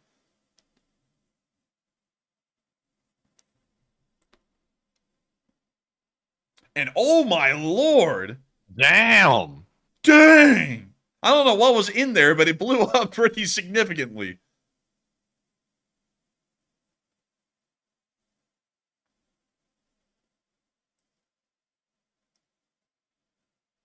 And we can see that the entire storage area is on fire. Now, I think the Russian team that was inside there is gone now. But we can see that was from Grivon 501. Really nice to see, and wonderful to know that they're hitting them Russians good. But moving on from that, we have heard that the U.S. plans on suspending all Patriot missile system orders to prioritize Ukrainian delivery of the systems and the missiles. We actually covered this a little bit earlier on in the stream, but now we were wondering, what do y'all think about that? Do y'all think that that's a good move? A bad move? What do y'all think about it? Let me know. And what are y'all thinking, and what are you thinking about it, Matthew? So an actual overwhelming percentage, 80%, said great because Ukraine needs them the most, and it's good that the orders were suspended and Ukraine is being prioritized. And 9% said that's kind of bad because we shouldn't sacrifice NATO security just to save Ukraine. And 8% said, I kind of need more intel first. So on this one, I'm actually somewhat surprised at the result on this poll. I'm sort of split. I think it really seems like kind of sacrificing NATO security to an extent, because there are still Patriot orders out there. As we heard, I can't remember the exact country it was that said they've been waiting for almost a decade to get the Patriots, and they still haven't gotten them. And it seems a little bit odd to cut off all the Patriot orders or suspend them in order to give Ukraine all of them. Seems kind of weird. Romania is giving a Patriot to Ukraine, and also other countries are stepping up as well. But now the U.S. is saying that we're not going to get any orders out to any of the NATO countries for Ukraine. So while that is obviously great for Ukraine, I'm not sure if that's good for NATO security as a whole. But Enforcer, what say you? I would say that's probably going to be fine. The amount of time that most countries will not be getting their orders fulfilled will probably be pretty short, considering that they're not trying to fulfill orders for everyone now. It's just going to be one country that's prioritized in the short run, and then they'll get back to fulfilling everyone's orders in the long run. I have a feeling that it probably will end up being fine. But for the next few months, it may be a little dicey, but it won't really result in too much angst or too much of an issue in the long-term, big-term picture, at least in my opinion. So I would say that Ukraine probably does need them the most, and this is a pretty good move. But nevertheless, we will just have to wait and see. But moving on from that and into the next area around Avdiivka, we got to see that an MTLB got blown up. This thing was like the Arby's commercial. All of our food keeps blowing up. And we can see that they got two of them, actually. Oh! And I think they really got that one. Whew. Dang. I mean, they're cooking these things, y'all.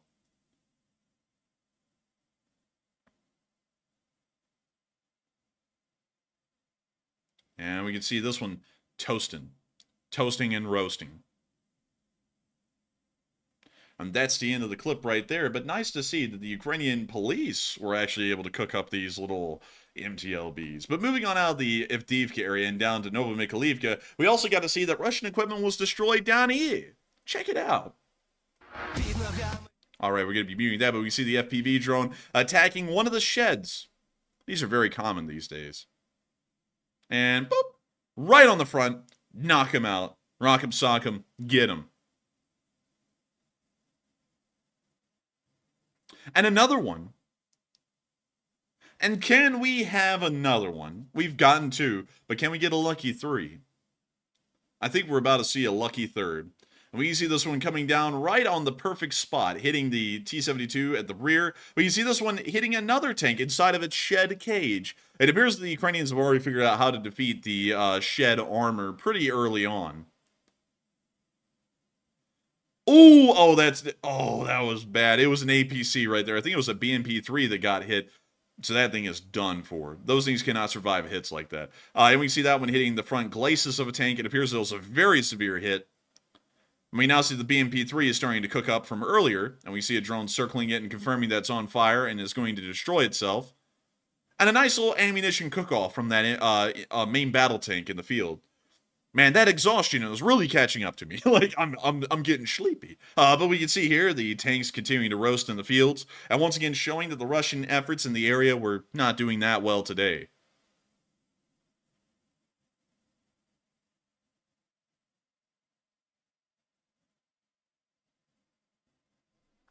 And with that, that's the end of the clip, but really nice to see.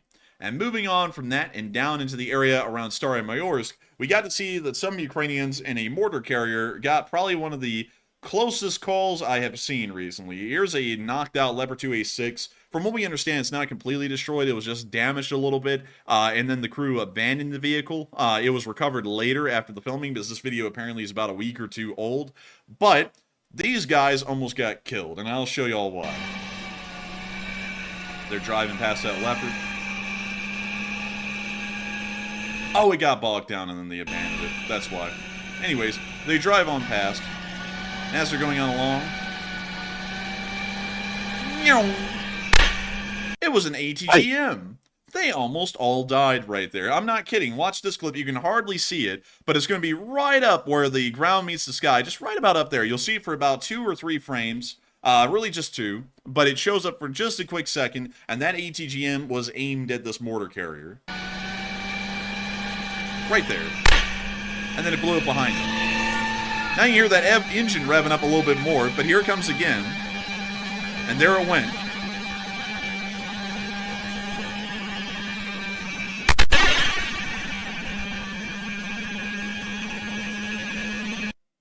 Very lucky that they did not get hit by that, because that was an incredibly close call as far as an ATGM goes. But moving on from that little clip of a very wild close call, we were also able to see that down near the area of Verbove, one Ukrainian soldier was able to hit a Russian tank with a javelin. Check it out. And we're going to be muting the Candyman music right there, but we can see him lining up the javelin. Now we see him firing it. And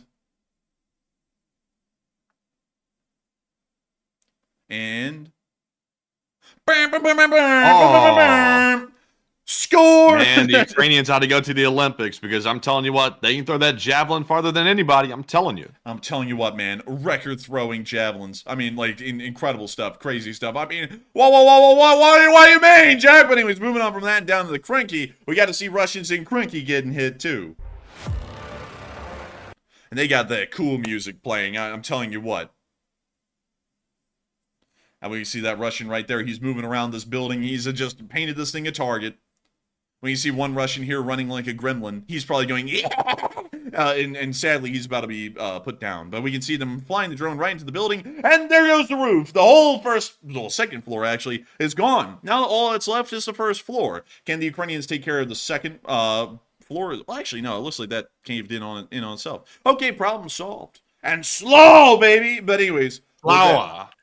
That's the end of that clip. Beautiful to see. And with that, it's now time for us to move out of the Kherson area and up into the area of Kyiv to get the air defense report for the capital, which was pretty good. 27 Shahed 136s were shot down. 4 X-101 missiles were also destroyed as well. And 1 X-59 was also destroyed. And some people are like, what is the X-59? And let me go get it for y'all. That is, believe it or not, the Avod. These things are actually pretty rare. We don't really see these things used a lot in the war, but that's what they look like right here. They have a little model jet attached to them, and they just fly to their target. And they shot one of these down. These are actually incredibly rare to be seen used in the war. We've very rarely ever seen these things on an air defense report, but they did get one. So that's pretty cool. I got to give them credit. And so with that, I want to quickly move y'all over into the area of the Bucha Hospital European region, because we also got something really interesting right here. Many of y'all will know that there was a bridge moving from Irpin to the outskirts of Kyiv.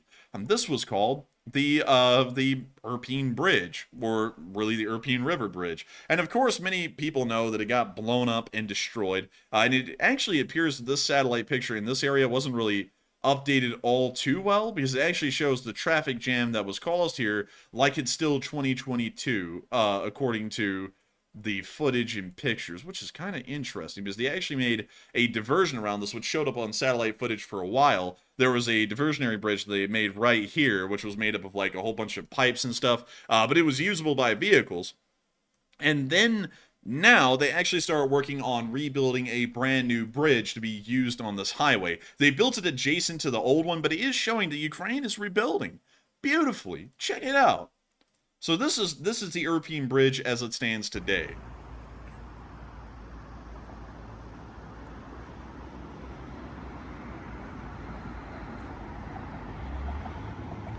And here's the new bridge. And this guy is actually standing on the remains of the old bridge that was actually destroyed by Ukrainian forces during the first days of the war. And you can actually see that bridge right here. Man, isn't that wild to think that this bridge has been sitting here like this since 840, I think, 6 days ago, something like that. I mean, it's been like this for over 2.5 years. Yeah, it's crazy to think that, that happened such a long time ago, like all the whole situation around Kyiv with the Russian forces, and they were actually pushed back out of that area. And this is where all the photos were taken that, like, literally came out on the mainstream news about the war happening, was somewhat around this bridge right here. Kind of crazy to think it's been that long. Yeah, it's really wild. It's almost like looking at a war that doesn't even really exist anymore. And for the Kyiv area, it does not exist. I mean, this war, it may as well be a piece of history for them at this point. The war moved on a long time ago from the Kyiv region. But still, a very interesting reminder of what almost was, which was a Russian victory on the very outskirts of Kyiv. But moving on from that, it's now time for us to get to the speech from President Volodymyr Zelensky here on day 848 of the war. And so, without further ado, we're going to be getting rid of that crappy translation. Dear Ukrainians, I hope you're having a good day. And without further ado, here is the speech from President Volodymyr. Speech! Дорогі українці, українки, провів сьогодні засідання Ставки, присвячене передусім захисту енергетики від російських ударів та захисту наших людей від наслідків російського енерготерору. Абсолютно конкретне завдання – максимально підтримати людей, громади та зробити все, щоб російські терористи не досягли своїх цілей. Життя України має зберегтися, і це стосується, зокрема, енергетичного забезпечення. Були на ставці доповіді урядовців та очільників енергокомпаній, військових і керівників сектору безпеки. Конкретні рішення.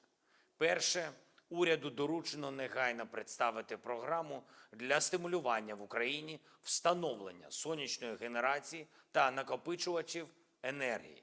Максимально сприятливу програму, щоб це був за легкістю аналог програми 5-7-9. Але відсоток 0. 0 річних у гривні для громадян. Друге. Чіткий план добудови всіх захисних споруд для енергетики. По кожному такому об'єкту чіткий термін завершення робіт. Треба пришвидшуватись виконавцям на кожному рівні. Третє. На всіх громадських і адміністративних об'єктах в країні, на всіх об'єктах критичної інфраструктури потрібні відповідні альтернативні джерела енергозабезпечення. Заради цього уряд, обласні та місцеві адміністрації, енергокомпанії і кожен, хто має бути залучений, повинні працювати разом і так, щоб Україна увійшла в опалювальний сезон підготовленою на рівні кожної громади та всієї нашої держави. Четверте. Держава буде і надалі працювати для створення нової енергогенерації, нових децентралізованих енергетичних потужностей. Мають бути затверджені конкретні проекти та представлені терміни виконання по кожному з них. П'яте. Держава повинна значно активніше стимулювати будівництво нових балансуючих та маневрових потужностей для енергетики. Це процес достатньо складний в умовах війни, але маємо реалізувати, як реалізували вже багато важких проєктів. Звичайно, були доповіді та доручення сьогодні на ставці щодо безпекового компоненту, а саме захисту об'єктів енергетики від російських ударів та диверсійної діяльності. Щодо цього теж є чітка робота. Вдячний усім в силах оборони, в розвідці, в силах безпеки, хто захищає нашу інфраструктуру і не дає окупанту послабити Україну. Ще кілька речей. Дякую Румунії за рішення передати Петріот Україні. Дійсно сильний крок. І як наслідок буде більше безпеки в усьому нашому регіоні для всіх наших сусідів, для Молдови, для країн Балтії, для Румунії також. Ми зараз здатні перемогти імперські амбіції Росії. І це поверне спокій та впевненість усій нашій Європі. Ми працюємо з командою щодо постачання ще кількох Петріотів. Також сьогодні я хочу подякувати Євросоюзу за ще один крок в підготовці нового санкційного пакету ЄС. Дуже важливо не збавляти тиску на Росію за цю війну і порушення міжнародного порядку, заснованого на правилах. І окрім того, ми маємо ще одне приєднання до спільного комюніке першого саміту миру в Швейцарії. Приєдналась Замбія.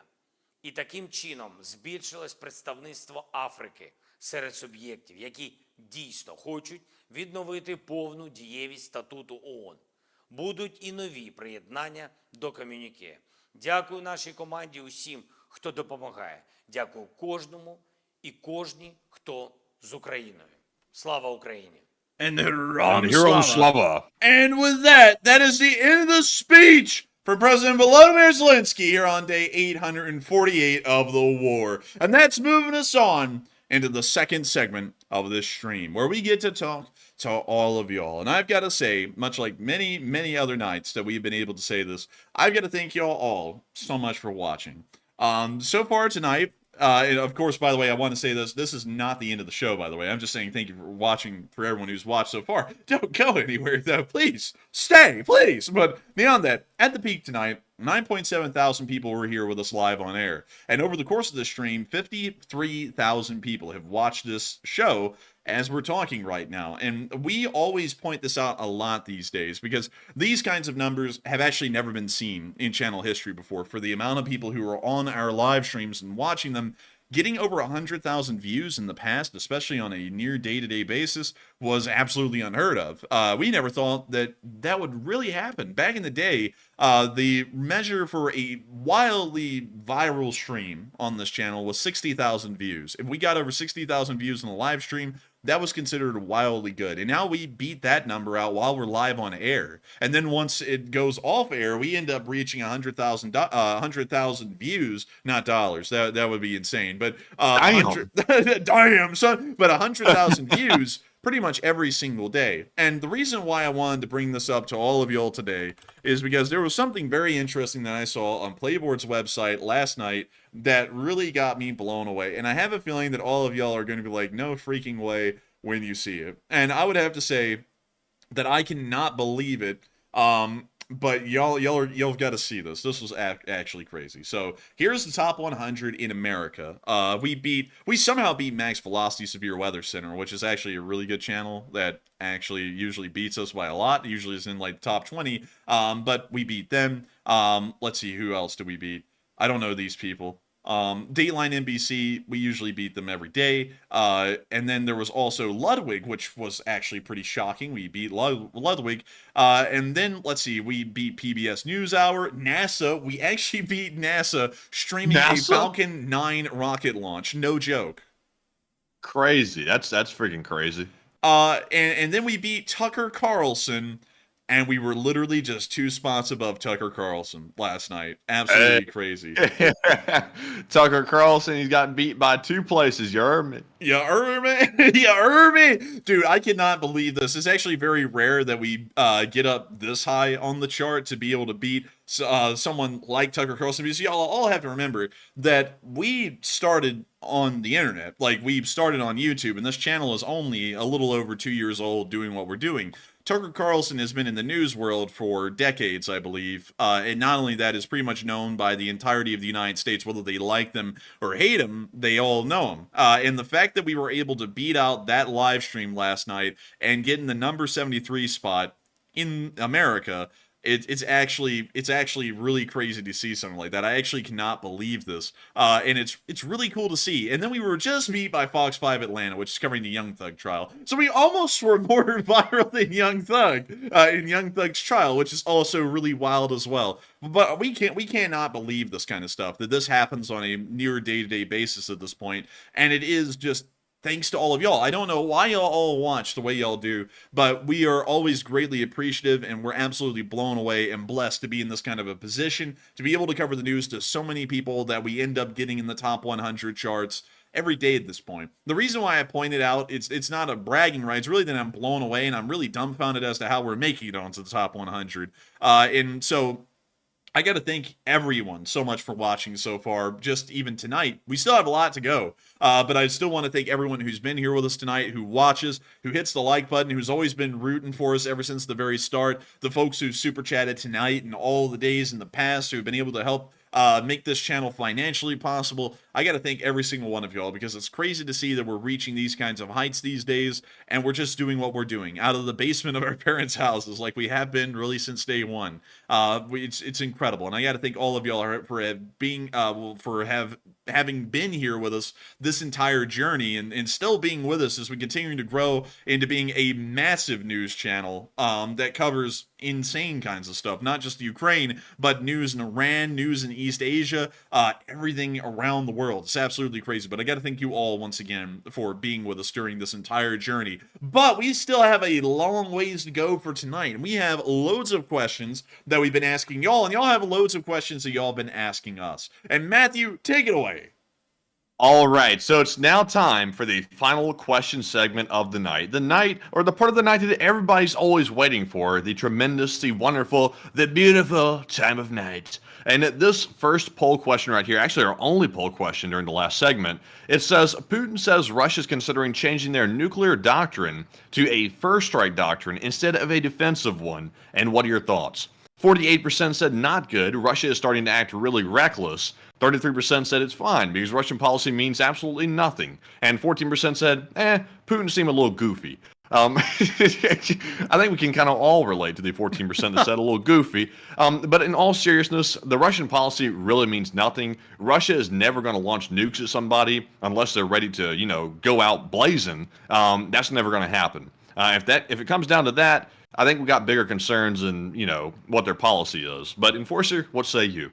I would have to say that the Russians are acting wildly reckless by possibly insinuating the change to a preemptive strike doctrine. That is absolutely insane. The only country that has a doctrine like that in the world is North Korea, and they're currently not embroiled in any active conflict, unless you want to technically call the Korean War is still ongoing conflict, which it is. It really isn't, though. But the Russians are involved in a war in Ukraine, and the fact that they're insinuating that they may change their nuclear doctrine to a first strike preemptive doctrine, that may open up the idea that they actually would start to use nuclear weapons in Ukraine, which would be a massive destabilizing factor and also a massive form of escalation globally, which would also be met probably with international condemnation, including by the Chinese. Really, everyone would condemn that, probably except for North Korea and Belarus, as well as Cuba. Those would probably be the only countries on board with the Russians with that, but everyone else would not be. And so with that, I hope that does address that the best I can, at least in my opinion. And with that, we are on to the next one. All right. And that was our last poll to address, but we love the polls, and the polls have been given their fair share tonight. I think we've had a total of 5, so quite a few tonight, and a lot of good answers to the poll as well. But with that, we're now moving on to our Super Chat segment yet again, and first up, we have one from John Garner, who's a channel legend, and he put in a $50 donation, and huge shout out for that generous support, John. He says, LSA, and I love my LSA chat. And I gotta thank you so much for the massive support, John Garner, and enjoying the LSA live chat. It is a wonderful live chat. It's beautiful live chat. There are so many intelligent, bright people in the Lee Spring Army, and a lot of well-intentioned and very kind people as well. Like BC Skyman, who, by the way, I just want to make sure to make this public. The bandages are on the way to BC Skyman. I dropped them off at the post office today, and I believe that they were supposed to be there, according to what they said, by Saturday. So they're going to be to BC Skyman incredibly soon, and that'll be joining the, I believe, hundreds. I believe there's over 1,000 or so bandages that is going to be sent to Ukraine, which is wonderful stuff. Also, by the way, we packed in a couple of goodies, which BC Skyman is actually going to film and show them delivering this stuff in Ukraine. So we will be able to show that here on the channel. But we did pack in a couple of goodies for the Ukrainian soldiers that will be receiving these bandages over there. But I got to say, thank you so much, John Garner, for enjoying the LSA chat, because it is an incredible chat, and it makes up a big part of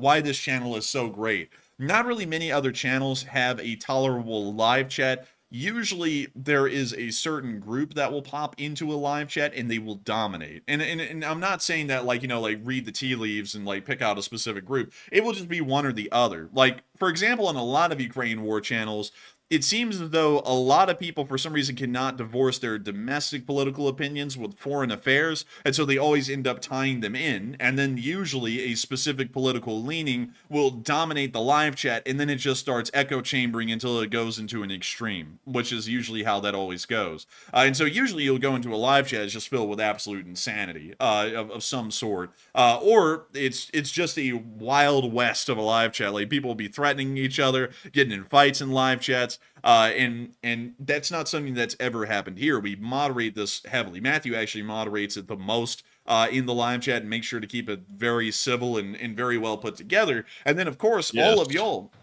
take a People's Armed Police kind of a approach to making sure that the channel rules in the live chat, which aren't really written in stone anywhere, they're just rules that have kind of been ingrained in everyone, are enforced even on y'all's end, which really makes this live chat one of the most incredible ones out there on the internet. It is probably the most well-organized and most civil live chat scene, and that's something that a lot of people always say, John Garner, like you're saying tonight about this live chat, and this is a huge pat on the back for all of y'all, is that it's such a civil and enjoyable live chat, which is something that never exists on the internet. The internet is usually, in its natural state, raw chaos. That's the best way to explain it, and that's how live chats usually are as well. But this one is incredibly classy, incredibly well put together, and while we could give loads of credit to Matthew's moderating of the live chat, which does deserve a decent amount of credit, I really have to give most of the credit to the Lee Spring Army itself for moderating its own self and policing its members, which is an absolutely incredible thing to see and hear every single night. And also, I love how y'all have taken it now as like prided rights and traditions, where there's like no politics in the chat or anything like that, because people pride this channel on not taking a political lean and doing a whole bunch of other things that really no other channel will ever do, or really no other news organization in the world will ever do anymore. And I love to see that people went from being a little reluctant about that and not really understanding that at the start of the war to now it is a coveted and cherished right of this channel that we don't get into things like politics and stuff like that. And so with that, thank you so much once again for your kind words, John Garner, and thank you for the massive support and helping this channel to continue to make it possible for such a hospitable and civil Lee Spring Army to exist on the face of the internet. And so with that, thank you so much once again, and we are on to the next one. All right, and our next one is going to go to, let's see here. This one's going to go to That Mom, who put in a $20 donation. Thank you very much, That Mom, for that support. And they said, call your family, and you never know how long you got them.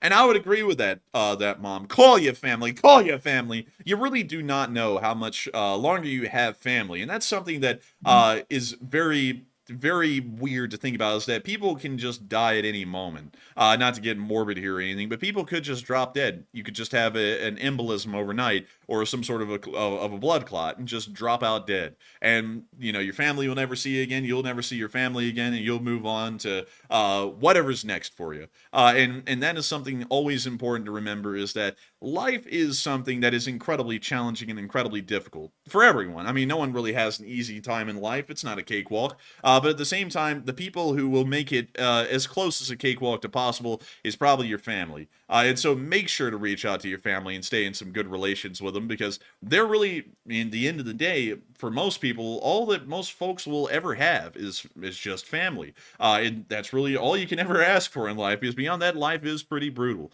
And so make sure to stay in touch with y'all's families, and make sure to reach out to them and talk to them, and just let them know that you appreciate them and care about them, because you never know when that might be the last time you tell them something like that. And wouldn't you rather think of ending things on a high note than a low note? I certainly would. But with that, Thank you so much once again for the incredible support that mom and helping this channel to keep on running. And thank you for throwing in some kind words as well and making sure to remind folks that family is one of the most important things you have in life. And so with that, thank you so much once again for support. I hope that does address that well. And with that, we are on to the next one. All right, and our next one goes to Joseph Andronaco, who is a longtime channel legend. And huge shout out to you, Joseph, for that $20 support. And he says that we have 30,000 troops in Korea, and that there are also family members. And when we lose some of them, that will upset the U.S. Oh, I agree with that. As far as Matthew and me goes on the Koreas, I think that we're in a different position on U.S. posture in the region, because I believe that we would be more than gung-ho to defend South Korea. Matthew is of an idea that we wouldn't really be that apt to defend them if a conflict started. A defensive conflict, that is. That's what we're both talking about. But the United States has a heavy investment into South Korea and Japan specifically within the region.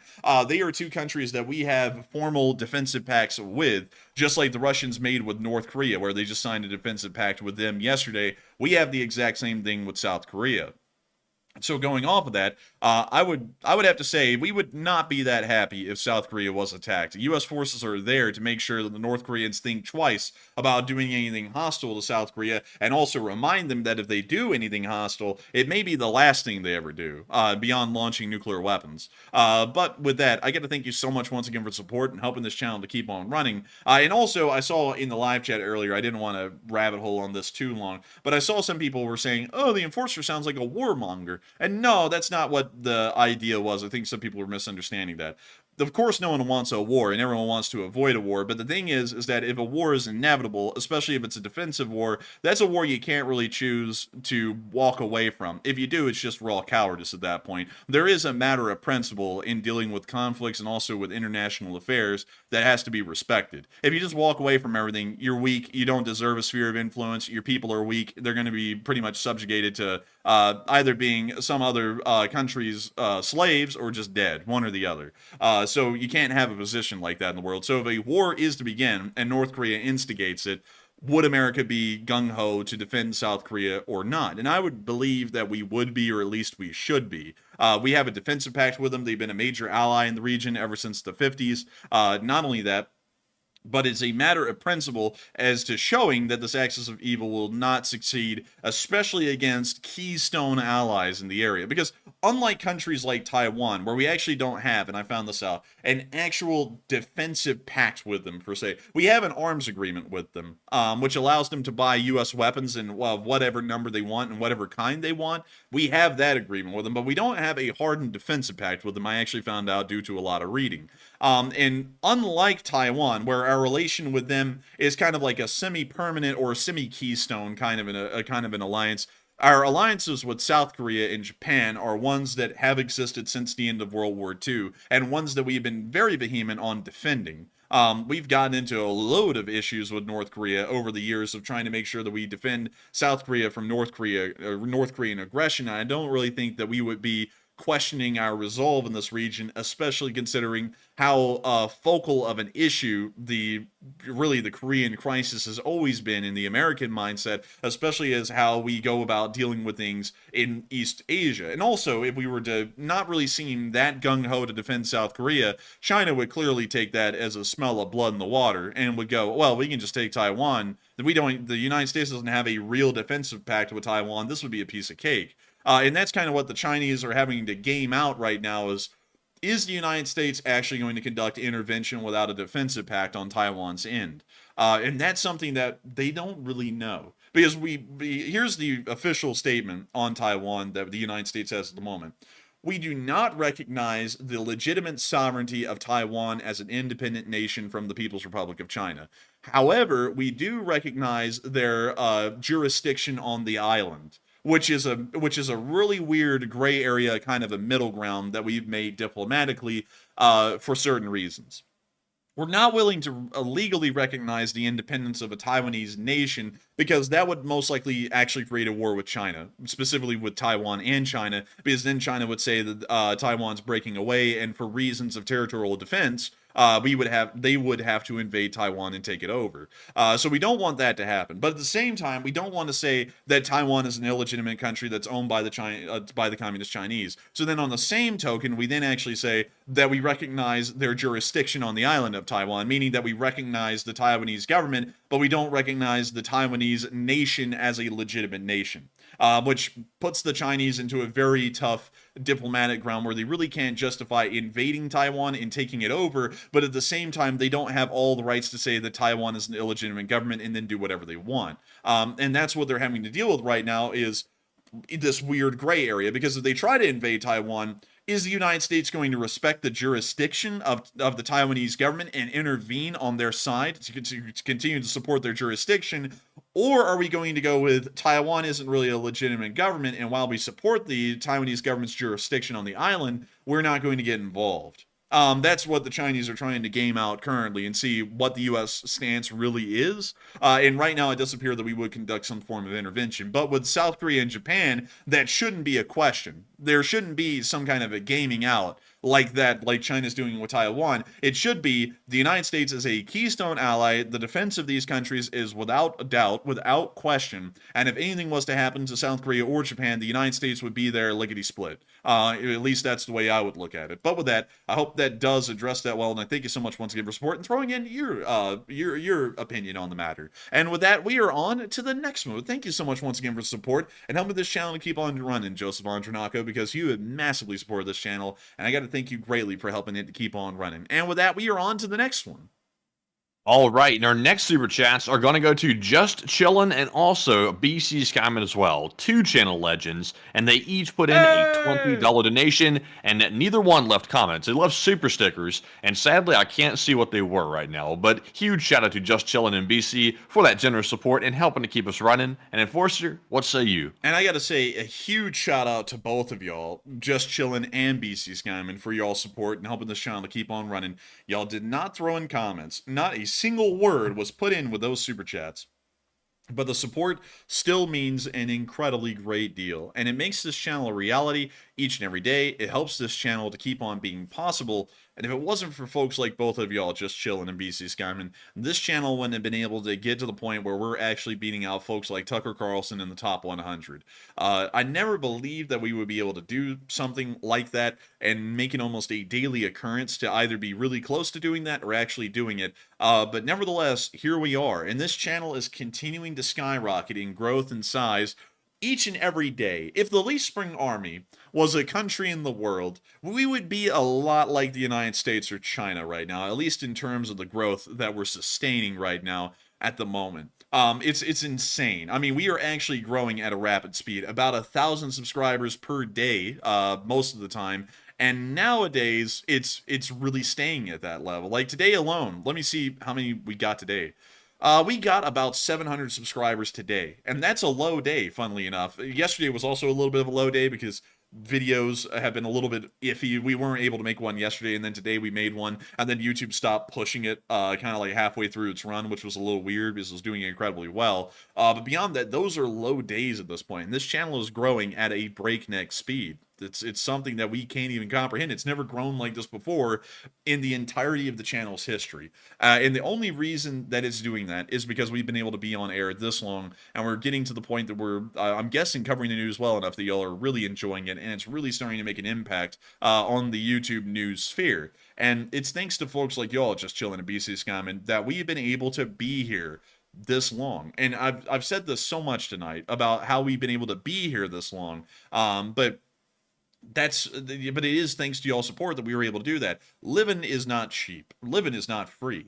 And of course, to be able to do this, we have to be able to do this as a full-time job and be able to pay our bills to keep this thing rolling. And y'all are what make that possible. And it's such a small amount of our audience that does that as well, which is really the craziest part. I think tonight we maybe have something like 30 super chats, I believe, at this point. And we have had 58,000 views on this channel. We've gotten nearly 60,000 views in 2 hours, and out of those 60,000 individual people, 30 of them, 30 or 40 of them a night support this channel and make its entire operation possible and carry the weight of really making news possible for about 100,000 people per day on these streams. And that's the kind of impact that y'all support has, and that's why we always want to make sure to call y'all out by name and recognize y'all individually and thank y'all massively, because it isn't really just us who can thank y'all for helping us to make this a job and make this possible for us every day. It's really these tens of thousands of people, the hundreds of thousands of people who watch this channel every single day that have y'all to thank for making this channel possible. And for that, I thank both of y'all greatly again, and I thank y'all for throwing in support. And while it didn't have comments, I'm sure that y'all realized just by what I was saying the kind of impact and the kind of appreciation everyone has for y'all support and helping this channel to be possible. And so with that, thank y'all both once again, and we are on to the next one. All right, and our next one goes to Frostbright Productions, who's a longtime channel legend as well, and he puts in a $20 donation. Huge shout out to Frostbright for that support. He said, "Love Ukraine and LSA, and you guys beat Tucky G, Tucker Carlson, because the LSA community prefers real news over fake news, or chums who've been bought out by dictators, and that this channel will always remain #1 for every LSA fam, and long live the LSA." He also said, "I got a question to tie to that. Have you guys seen big manta ray aquatic drone that's been spotted cruising right at sea level? And what do you think that would be used for outside of research?" One second, let me go get that drone. Oh yeah, it's that one. Oh, this one's really cool actually. So let me go see it. Okay, so here we go. This is the Manta Ray, which is a drone developed by Northrop Grumman. It looks like its design is heavily inspired off the manta ray, which is an animal that lives in the sea. But beyond that, let's see, what does Northrop Grumman say its possible applications for? Because of course they're going to give it a great sales pitch.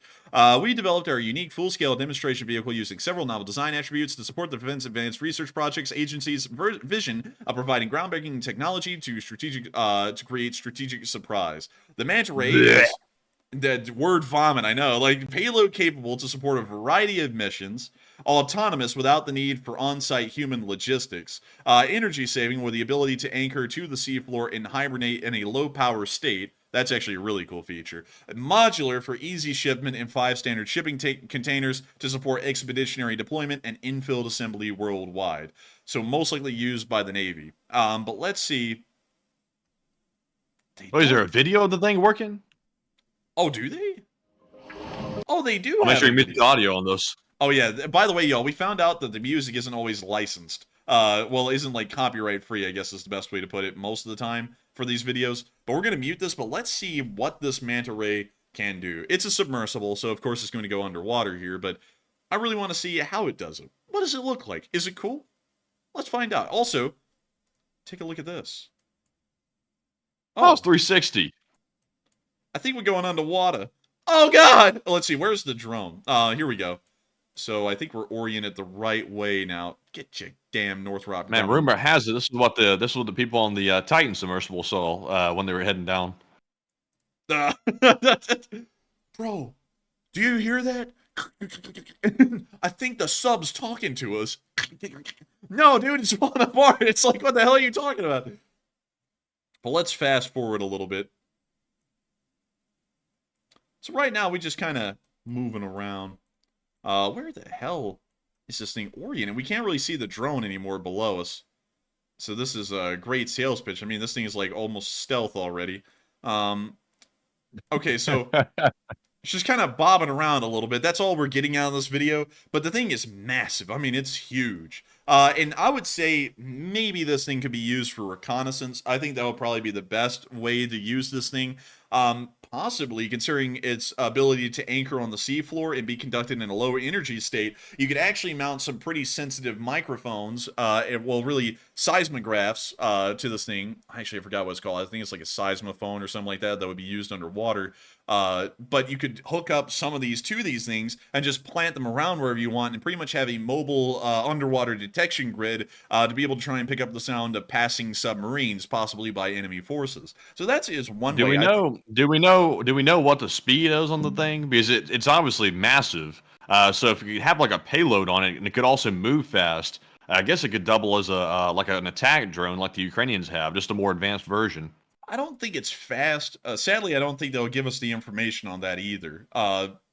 So sadly, I wouldn't be able to tell you the speed of this thing. I'm assuming it's probably slow, because it doesn't look like this thing was exactly made for speed, because it is a pretty wide profile, which would generate a lot of lift underwater, so it would probably end up surfacing if it went incredibly fast. So I have a feeling this thing is not the fastest kind of a drone you would see, but it probably is able to have an extremely long range and be able to conduct some pretty long endurance kind of missions, which is probably what it's specialized for. But what kind of missions that would be, I wouldn't know exactly. But it is still an incredibly cool system, Frostbite. And so, while I may not be able to tell you a lot more about the system, I do believe that this thing would probably work well as a mobile underwater detection grid if you hooked up the right kind of sound systems to it and had the right kind of comms links for it to be able to communicate back to a main source. You could do something like that, but I don't really know a lot about that technology to know whether that would be possible underwater at those kinds of depths with wireless communication systems, which may not be that possible. But with that, I thank you so much once again for support and helping this channel to keep on running. And thank you so much for giving us a huge shout out that we beat Tucker Carlson. I mean, that is wild to say something like that, you know, like we're just beating people who are actually known across the whole country nowadays. You know, like I'll say this, and I'll make sure it's very fair. We usually beat out Ben Shapiro and the Young Turks. I had to make sure to include both of them because they're on both sides. The Young Turks are on one side, Ben Shapiro's on the other. We usually beat them out every day as well whenever they're running a stream. And it's wild to see that kind of stuff because I remember when I was a kid, because, you know, of course, this stuff, like, it just was everywhere back in the day, especially in the mid to early 2010s. I mean, people like the Young Turks and Ben Shapiro were like literally everywhere. I mean, you couldn't escape them on the internet. Like, you couldn't escape that, thanks, you know, the kind of crap, like, ever. Like, it was everywhere. And now to think that I went from watching that to now beating it. Yeah, well, actually, we're both beating it because we're both running this thing as a team effort. That's wild. I mean, that's actually something that's really hard to comprehend. And that's kind of why I point out a little bit because I'm like, yo, like, what the hell is going on? It's like we're beating these people now. It's crazy to me. It really is. But beyond that, I got to say, thank you so much once again, Frostbite, for the huge shout out. Thank you for the massive support. And of course, long live the Lee Spring Army, and the Lee Spring Army will never die. And with that, we are on to the next one. And thank you so much once again. All right, and up next we have a $20 super chat from JD Macco 23. Thank you very much, JD Macco, for that support. And he says, "What you say? We bust out the chubby butt, long-tailed, buck-toothed marmot, and would you fancy a plum, a rock? And take one from the chat, please, gents." And wait a second, let me go grab it. Let's get a marmot. Bring him out, would ya? Hold on, Governor. Like, I'm trying to get it, dude. My brain is oxygen deprived right now. It's working at like 30%. But are you sleep deprived? Are you sleepy? Just get some oxygen. Just breathe in, man. Breathe in. Breathe, damn it, breathe. Beyond that, it's the marmot. Even in your lowest state of oxygen, mate, you got more than hot dog, man. Be grateful. Aw, man, I'd be substituting some of my oxygen for crack. Aw, man. Don't do that, Governor. It's unhealthy, but you do you, though. You do you. Schneid, Queen! But beyond that, oh, man, but beyond that, the tosser. It's the marmot! Ah! And I gotta say, thank you so much. I don't know why I said that sounded like the souls of the damned right there, JD Macco, but still, I gotta thank you so much for the support and helping this channel to keep on running and allowing us to have Alan the Marmot up on screen while my throat is actually feeling like it's stressed to hell. But beyond that, I don't know why. I'm so sorry about complaining everyone tonight about being tired and everything. But anyways, I hope that you do enjoy Alan the Marmot up on the screen. And while we leave Alan the Marmot up on the screen, let's make sure to get ourselves a nice little live chat sponsored by none other than JD Macco 23. And so what do we got, Matthew? All right, so our live chat question here goes to rules of evidence. God! And they said, Get it away!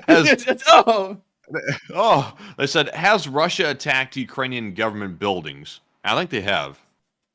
Yes, in the past they have. They haven't. I don't believe they've attacked the central government buildings in Kiev, but they have attacked regional oblast government buildings in Kharkiv, Kherson, and Zaporizhia, I believe in particular, and I believe some of them in Donetsk as well. But they've never attacked the national governmental buildings in Kiev, like the ones for the Ukrainian Rada, stuff like that. They've never attacked those, but they have attacked government buildings in the past. So the answer to that is yes. Yes, it is. And so with that, I think I know why they asked that question, by the way.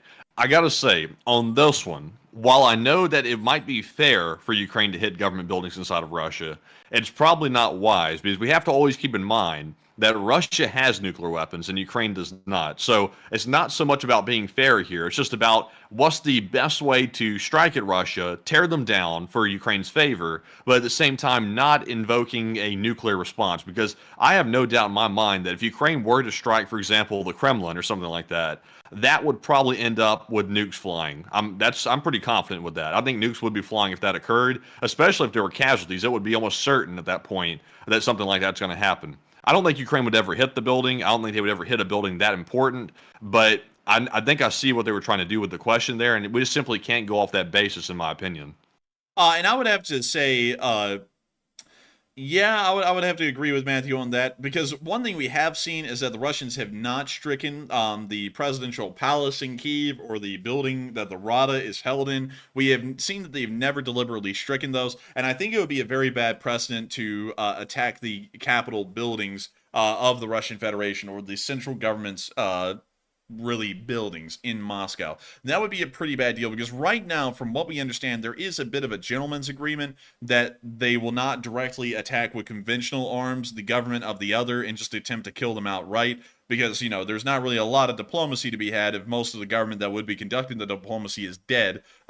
So I would say that that probably wouldn't be a good precedent to start striking Russian central government buildings. Regional government buildings, I mean, those could be on the table. But the central government, I think we should largely keep that off the table to make sure that there's still a route to have a diplomatic discourse if the time ever arose where it was a good moment. And so with that, I hope that does address that well, and I thank you so much once again, JD Mako23, for sponsoring that live chat and also supporting this channel and helping it to keep on running. And I hope we were able to address both of those things incredibly well. And with that, we are on to the next one. All right, and real quick, we have a poll to address. An interesting question. It says, which is better? 1, have large amounts of cheap drone weapons, or number 2, have moderate to small amounts of advanced drones. It looks like 66% said large amounts of cheap drones are better, and only 34% said moderate amounts of advanced drones. And the reason why I asked this question is because I saw that Northrop Grumman Manta Ray, and I was thinking that looks very expensive and also probably pretty decently difficult to actually manufacture. And I was thinking about Ukraine and the way they sort of like makeshift put things together using like Rotax engines and also like makeshift drone boats. And they're taking out the Russian Navy very effectively with those cheaper drones. And they're stuff that they've put together themselves and not manufactured by a massive military complex. And I think it is better to have large amounts of cheap drones, because when you have large amounts, you can overwhelm defenses much easier that way. And also, it's not so costly to produce it. And to me, that's a winning formula. I think Ukraine is proving that with their use of drones. But Enforcer, what say you? I would say that I would also have to be a fan of a large amount of cheap drones. But Matthew, not to put this out there as a flex or anything, but why not just have enough money to do both? You know, something like that. It should, like, look at America, $916 billion in military budget in 2023. It's beautiful. It makes me proud to be an American. I love it. Lovely. Look at China down there. 296 billion? Jeez, man. They might actually kill us or something with that kind of spending. I think we need to add another 500 billion to annual military spending to counter the Chinese threat. But beyond that, I gotta say, in all seriousness, if you can do both, have both. You know, because that's usually how you would want to conduct things, have a little bit of everything. That's usually the way to go. But if you had to pick one or the other, I would go with a mass amount of cheap drones, because you can end up winning if the cheap drones are used correctly. And so that's what I would go with, both, if it's possible. But if you can only pick one or the other, probably a large amount of cheap drones. Probably those. Tell me, pray tell, what is cheap that the USA has ever bought? Tell me. What is cheap? Let's see. Yeah, well, I mean, the M4s are kind of cheap. I mean, we Hmm. buy those things at about 2,200 a pop, I think. Oh, Uh, but that's easy to manufacture those. Those are just guns. I'm talking about like the drones. Like the drones we're looking at. hmm. The US doesn't buy anything cheap. It's simply not possible. The US is not set up for cheap manufacturing of anything. Everything we buy is from the industrial military complex, which jacks the price up on literally the simplest stuff to crazy levels. I don't think it's possible to do what Ukraine's doing with the drone situation. Most expensive drone in the world. Most expensive military drone in the world. Hmm. The most advanced military drone. The U.S. military's 11 most expensive drones. Let me go see what the most expensive one is. Wow, there's whoa. These are really expensive. You look at these, you're like, dang, man. Like, let's see here. So the most expensive one is $219.5 million dollars, and it's the BAMS Dash D, which is one of those I forgot what they're called, like Hawkeye something drones. Here it is right here. This is apparently the one that costs $220 million dollars. I can kind of see why, because it looks really cool, and that really justifies a lot of that cost. But beyond that, that is the most expensive drone the U.S. military currently operates. Although that is certainly the most advanced drone probably in the world at this point. But that is still kind of cool, you know. Like, and also, Matthew, that thing looks neat. I mean, you can't lie. They put a lot of money into Drip Factory on this one. Oh yeah, all the stuff the U.S. has looks super cool, but it's kind of like sort of delving into the philosophy here of moderate amounts of advanced drones. And I think when you think about a war with a foreign country that we're adversaries with, for example, China, China is all about mass production, like make as many as you can, make them cheap, and throw them at people. That's like the whole Chinese like military philosophy. They do that with everything. So I think if you go up against that, and then you have a country like us with moderate amounts of advanced drones. I think even the U.S. military is starting to realize we're going to be kind of caught lacking, for a lack of a better term, if we're going up against a force like that. And I think that's why you're seeing companies like Anduril pop up, which is one of the first defense companies I've ever seen make sort of like small, kind of disposable drones that's actually willing to sell them to the U.S. military. And the military should really get on top of that, because we need to find better ways to source these smaller drones, because it's necessary to fight these other countries like China if we ever have to do it. So interestingly enough, Matthew, I was actually looking at that really quickly. Uh, One second. I'm just making sure, that I'm reading this right. So you were saying that they have a mass amount of cheap drones. It looks like they don't. It looks like they actually followed the United States, copying everything we did. Here's their imitation of a Reaper. Here's their imitation of a Global Hawk. Well, not a Global Hawk. I forgot what this one is. It's like the X-49 or something like that. Here's an imitation of something. Here's an imitation of that BAMS Dash D that we just saw. Here's an imitation of an Orlan 10 from Russia. I don't know what that thing is. I don't know if that's an ad or something, because it doesn't have any specific information about that drone. Then they have what appears to be a Ukrainian Lyuti long-range drone that's actually fairly large. It's about the size of a car. Then they have this thing, which is literally just the Ukrainian A-22 with the bomb strapped onto it. But apparently this is a recon drone. And then they have this one, which appears to be very similar to an Orlan 10 in design. Then they have this thing. I don't even know what that is. Let's see. Also, by the way, this was all published in 2021, so this is fairly relevant as far as like the technology they have. And then they have this thing, which is the Tornado Scout UAV. And that thing does not look that great. And also, it's a recon drone again. But beyond that, it looks like they also, like the United States, believe in larger, more advanced drones, because China isn't whipping out DJI Mavics, at least on a doctrinal level at this point. I've never seen any proof to show that they're doing that yet. It looks like the Russians and the Ukrainians are, and maybe a lot of countries are going to start figuring out how to develop that and implement it onto an official level. The US and the Chinese are probably both looking at that heavily right now. But they aren't, like whipping out Mavics out the millions at the moment is like a normal thing in China. It looks like they're doing the same thing we're doing with a lower amount of advanced drones. But I still would go with the concept. just to go against that point here, here's an article that came out just today, and it was based on information derived from a think tank here in the United States that's based in American security called the Center for New American Security. And there was an article here written by a journalist. It said, in order to counter a Chinese invasion of Taiwan, the U.S. military needs to buy a diverse fleet, a massive fleet of uncrewed aircraft that spans the gamut from sophisticated long-range stealth aircraft to cheap commercial drones all the way down to light DJI-style drones.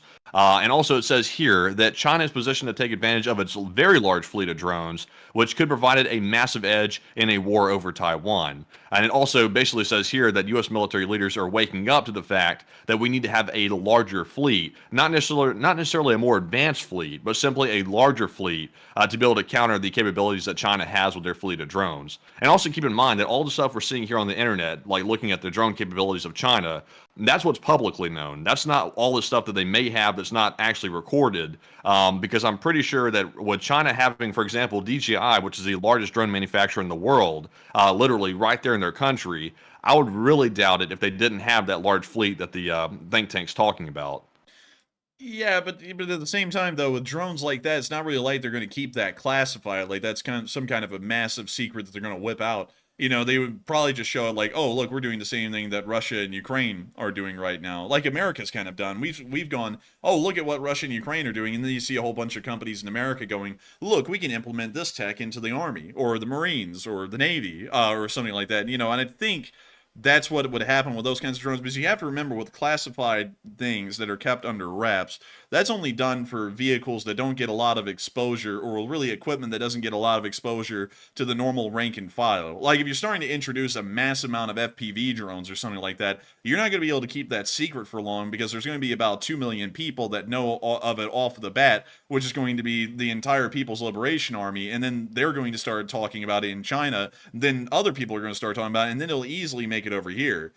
You know, if it's something like an F-117 Nighthawk or an SR-71 Blackbird that's launched from pretty much Area 51 in super secrecy and there's very few people involved, sure, you can keep that quiet for a bit, but even then, that info will eventually leak out and you'll have to make it public. So I don't think there's some massive, like, secret fleet of Chinese drones just sitting around that we don't know about. They're probably implementing it right now. I wouldn't doubt that at all. They are certainly learning lessons like everyone is right now about the Ukraine war, and they are implementing a mass amount of cheap drones, but I don't think that that's a fully fleshed out and mature ability in the Chinese armed forces, just like it's not a fully fleshed out and developed or mature kind of a fighting way in the U.S. armed forces currently. Probably both sides are trying to figure out how to streamline that and make that as effective as possible, even more effective than what we're seeing in Ukraine. But I will agree with you. That article is saying that a drone fleet has to be expanded, and drones are the way to go in modern war. But the thing is, though, it sounds like they were going with what I was saying is have a little bit of everything, from extremely advanced to extremely cheap. Instead of going the extremely cheap route only, have a little bit of everything that can fill every kind of role. So that way you have variety instead of having a critical weak point, like not having advanced drones or not having a large amount of cheap drones. But I would certainly agree with you on that drones are the future, and we do need to be ready to fight a heavily drone-based kind of a war. It's completely changed the way infantry fight. It's like the machine gun of our time. That's true. That's true. And also, I see another article here, very recent as well. This was just announced a short while ago. It says the U.S. Defense Department has announced that they're building a fleet of small unmanned craft designed to stymie a Chinese invasion of Taiwan. It's going to cost about $1 billion, and they've apparently already spent the money. Says the deputy defense secretary of the U.S. And it says the Pentagon's Replicator Initiative, which is what this drone initiative is called, is an effort to quickly field swarms of unmanned systems to solve the problems faced on the ground. So it looks like the U.S. is sort of taking that approach of large amounts of more inexpensive drones, because the $1 billion mark, it doesn't tell us exactly how many are being bought with that. I'm trying to see you skimming the article here if there is a number on that, and I don't see it. But it looks like it's just now recently that the U.S. is seeing the advancements in Ukraine on a sort of cheap level, and they're thinking if we can get that large fleet that Ukraine wishes they had. Ukraine has a pretty decent fleet, but it's not as large as they'd probably want. Then we could have a huge advantage over China if the U.S. were to do that. I would agree. Yeah, that sounds like a pretty on the spot assessment, Matthew. I would agree with that completely. And I hope that everyone's enjoyed this TED talk, or more so discussion, that Matthew and me have both had about drones and their role in modern war. But with that, thank you once again, Matthew, for weighing in your 2 bits. That was actually a very interesting little conversation we had. And with that, it is time for us to get on into the next one. But still, thank you so much, JD Macco23, once again for the support, sponsoring that live chat that got us into that talk, and then also making sure to give us a little bit of Alan the Marmot time. And with that, we are on to the next one. All right, and our next one goes to Skeeter K7TRD, who puts in a $20 donation. Hey! And thank you very much, Skeeter, for that support. He said, "There's no news like this Enforcer news." Hey! Thank you so much for the support, Skeeta! And thank you so much once again for helping this channel to be on, to keep on running. There is no news like Enforcer News, thanks to folks like you who support. And I got to thank you so much once again for helping this channel to keep on running and helping it to be possible. Because if it wasn't for folks like you, we wouldn't be able to say there is no news like Enforcer News, and we wouldn't be able to say things like long live the LSA. And so with that, thank you so much once again. I hope that does address that incredibly well. And also, y'all know something that I just started to realize, like when I said that we wouldn't be able to say things like long live the LSA. That's like the whole thing, like people used to say, protecting the American way of life. Like we sit there and say that about the LSA now, which is a really weird thing. It's like we actually, like, I believe, like, let me know in the chat, is there such a thing as LSA patriotism? Like, is that too early to call, or are y'all actually patriots for the Lee Spring Army? I'm very interested in that. But with that, we are on to the next one. And still, thank you so much once again, Skeeter, for the incredible support and helping this channel to keep on running. Yes, indeed. And up next, we have a $15 super chat. I was about to say 10, but it's a $15 super chat from AMX10 Speedy Bang Bang. And they said, "It is possible that behind the scenes that China know we will not risk other countries for tiny little Taiwan, and a country's size should not be a factor to protecting that country because we must protect Taiwan." And I thank you so much for the support, AMX10 Speedy Bang Bang, but I don't think on an actual national level anyone cares about the size of nations. I usually find that a lot of people who ever care about the size of a country usually do not know a lot about foreign affairs, foreign policy, or really geopolitics as a idea. Usually I'll see a lot of people go, and like this is one of the arguments, Russia's so big. Like, they could just dominate. Like land size means that there's power behind a country. Like, like South Korea is pack-a-punch compared to Russia because it's hardly the size of Russia. I mean, it's minuscule, but it has the same economic power. And that's kind of the thing with Taiwan, is that Taiwan has a GDP of 900 billion US dollars. It's close to being a $1 trillion economy, which is insane to think about for a country that size. What's even crazier is that Hong Kong, which is literally minute in size, had a GDP, I think, of 300 billion US dollars last year, which is insane to think about for a country that small. Well, really, a city-state that small. But anyways, getting off of that, and back into the whole Taiwan thing, I think the Chinese are actually very concerned, from what I understand, what I read, about United States intervention with Taiwan, because way back in the 90s, in 1995 and 1996, the Chinese actually ended up firing off a couple of rockets into Taiwanese waters, and it led to the United States sending 2 aircraft carrier task forces, or 2 aircraft carrier fleets, into the area to face down the Chinese, which actually got them to back off. So I think that the Chinese are actually greatly concerned about U.S. intervention on the side of Taiwan, because if they didn't have to worry about that, they probably would already have gone to war with Taiwan a lot earlier and have taken them over. It's really U.S. military intervention that makes it seem that the cost would not be worth the gain, if you see what I mean. But still, thank you so much for the support and helping this channel to keep on running, AMX10 Speed Bang Bang, and helping this channel to be possible. Because if it was not for folks like you, we wouldn't be able to talk about this stuff, and I would completely agree with you, AMX10 Speedy Bang Bang. We must protect Taiwan. Really, that is a thing we must say about every single country that is in our sphere. We must protect them. If we do not protect them, it sends a message of weakness to everyone else, and everyone's either going to start jumping ship, or they're going to know that there's going to be no help if anything happens. And so with that, thank you so much once again. I hope that does address that the best I can. And with that, we are on to the next one. All right, and our next one here goes to Uncovered Cube, who puts in a $10 donation and says, "Where does Vietnam sit with the collective West?"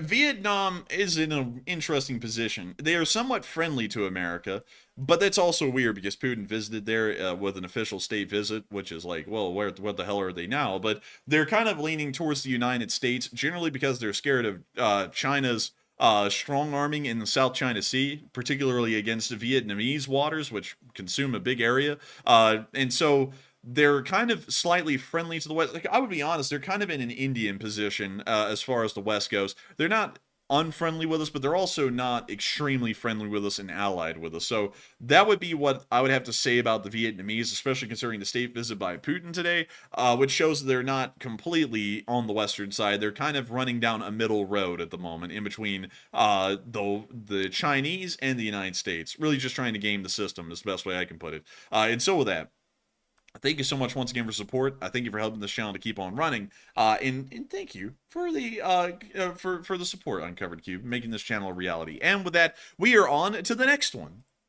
And the next one goes to Amy Lee Rodriguez, who puts in a $10 donation. And thank you, Amy Lee, for that support. She said, does Russia have to answer to anybody for how they take care of their nuclear arsenal? And if they do, can anyone request that it be done? They do not answer to anyone about the maintenance of their nuclear arsenal except for the central government. They really don't answer to anyone in reality about anything that goes on with the Russian armed forces. They only do it by really a gentleman's agreement, pretty much, in the treaties that are laid out, but they really don't have to do that much, including maintain them. So going off of that, I would generally have to say, as an answer to your question, that no, they really don't have to answer to anyone, and no one can really request that they upkeep their nukes. That's why back in the day when America started to find out that the nukes were not being upkept, we actually paid the Russians to go in and dismantle some of their nuclear weapons so that way they wouldn't end up leaking radioactive contamination into the soil, or they wouldn't start leaking radioactive contamination into the sea, or suffering some kind of a nuclear meltdown or something even worse. But with that, I hope that does address that the best I can, and thank you so much once again for the support and helping this channel to keep on running, Amy Lee Rodriguez. And with that, we are on to the next one. All right, and the next one goes to Andy L., who puts in a $10 donation. And thank you very much to Andy for that support. He said, Army munitions plant in Oklahoma received orders this past April to triple the monthly production of the Moab 21,700 pounders and the use for North Korean artillery in the mountain caves, question mark. Possibly. That is a possible use for a Moab. Moabs, though, are really weird to use because there is no normal way to drop a Moab. You actually have to drop them out of the back, I believe, of a C-130. And let me go check that. The Moab bomb. So, the mother of all bombs. There we go. The GBU-43. Oh, there we go. I've actually seen this one. This one's down at Eglin Air Force Base in Florida. Matthew and me have actually taken a picture in front of this specific one. But also, by the way, something funny for y'all to know is that the bomb was not supposed to be painted this color green. This is actually the exact same paint color that is used on John Deere tractors, and that's because that's what the factory had available at the time, so they just decided to paint the entire batch John Deere green, although it was not supposed to be that color. So it's actually the color of an agricultural tractor, which is really funny. But anyways, let me see here. Let's see, bombs delivered by... See, Moab is not a penetrator, primary let's see, within a cave system, high altitude carpet bombing with much smaller bombs delivered via is also highly effective at covering large areas. So it's not a penetrator weapon, interestingly enough. It's an air burst. That's interesting. I don't know what the actual use of a bomb like this would be in reality. I remember one time we dropped one in Afghanistan way back in the day. You remember that, Matthew? And they wiped out like a whole entire mile of tunnels underground. I think I do remember that, yeah. Yeah, but, you know, like, I don't know. This is a really interesting one. Let's see. Operational use. Yeah, there it goes. In 2017, a Moab was dropped on a cave pretty much in Afghanistan, or really a tunnel network in Afghanistan.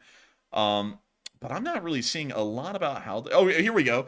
GBU-43s are delivered from C-130 cargo aircraft, inside which they are carried on cradles resting on airdrop platforms. The bombs are dropped by deploying drogue parachutes, which fall out of the back of the plane, and then the drag from those chutes pulls the bomb out of the back of the open cargo bay door, which also extract the cradle and platform from the aircraft. Shortly after the after launch, the drogues are released, and the bomb falls without the use of a and I cannot say that word on YouTube, but a slowing parachute, but that's the actual technical term. But anyways, GPS satellite guidance is used to guide bombs to their targets. So I don't know if you could use this thing in most normal instances, because sending in a C-130 at an altitude high enough to be able to drop that bomb, it probably would be lit up like a Christmas tree on radars and would be engaged by SAM sites anywhere in the local area. So I would have to say maybe we're producing them for asymmetrical wars, possibly, but maybe for use against Russia in Eastern Europe, although that would be really tough to do, or maybe in North Korea. Although I wouldn't really have a good logical explanation as to why we would be building MOABs, considering it isn't even a penetrator where it could hit, say, North Korean forces inside of caves. It really would just wipe out soft forces on the surface. But with that, I hope that does address that the best I can. And thank you once again for support, Andy L, and helping this channel to keep on running. And with that, we are on to the next one. And we have a very fine poll question to address here, a very fine one. And it says, if a military drone had to have a voice or assistant installed on it, which would you choose? 22% said Apple Siri. Only 11% said ChatGPT. And 67% said Chris's mom. So apparently, people did not choose the intelligent option, the ChatGPT, that is pretty decently smart for what it is. They went with Chris's mom. I don't know why you'd want to hear Chris's mom on a drone, but it looks like 66% of the audience went with that. But Enforcer, what say you? Well, I'm very interested to hear that y'all would like Chris's mom to be the voice assistant. I would have to say, I too would pick Chris's mom as the voice assistant, because it's a voice that I think everyone on the block is familiar with by this point. And so with that, I hope that does address that well. And with that, we are on to the next one. All right, and our next super chat goes to Ben Ite, who puts in a $20 donation. And shout out to Ben for that support. He said, I love the geo/political aspect of the stream, and keep on rocking, and refer to my question earlier if you need another one. And thank you so much for the support, Ben Ite, for helping this channel to keep on running, and thank you for enjoying the way we cover the geopolitical aspect of things. I mean, we try and, of course, get the big picture going, because everything always looks like it's a small picture, but all the small pictures add together to make a massive big picture. And I've got to say, thank you so much for appreciating that and enjoying it, and helping this channel to keep on running as well. We will keep rocking, Ben. Thank you. And also, refer to my question earlier if you need another one. Well, I don't think we need another one. We have like 20 super chats actually in the roster right now. But if we do need one, we will get it. And so with that, thank you so much once again for support. I hope that does address that well. And with that, we are on to the next one. All right, so the next one here goes to Ben Ite once again, who puts in a $10 donation. And this is his question. He said, when and if Russia imploded, and without China's overwhelming support, what would the immediate butterfly effect look like on a global scale? And more importantly, what would be China's next play? What it would probably look like, yeah, I really hate to think this, but this is probably what would happen. The United States and the Western world would just sit back and watch Russia implode, which a lot of people are like, what do you mean that's a bad thing? We wouldn't be getting involved. We wouldn't be getting anything as an advantage out of that. We would just watch them implode like we did the Soviet Union and go, oh, that's cool. And then that will be it. That will be it. We will not do anything beyond that point. So I would be honest, we'll probably just sit back and do nothing. The Chinese, though, oh my lord, imagine what the Chinese would be doing. They would probably be sending in peacekeeping forces. They would be changing the course of events with the new government that would be installed. They would probably install some kind of a government. I'm not really sure what it would exactly look like, but it would certainly be aligned to Chinese interests, and would most likely make sure that Russia is a satellite state of China in the future. And they would also try and make sure that the Russians follow the tenets of Chinese government building or Chinese sphere building. That probably would be what would happen. So it would really just solidify the Russians' move into a permanent part of the Chinese sphere. That would be my opinion. Because one thing that America showed with the collapse of the Soviet Union is that we really didn't get in there and try and play nation builder, which usually does not go well from an American perspective, to be quite honest. But we didn't even give it a try. We just went, oh, that's cool, and then just watched what happened afterwards. So that's probably what we would do again, to be quite honest,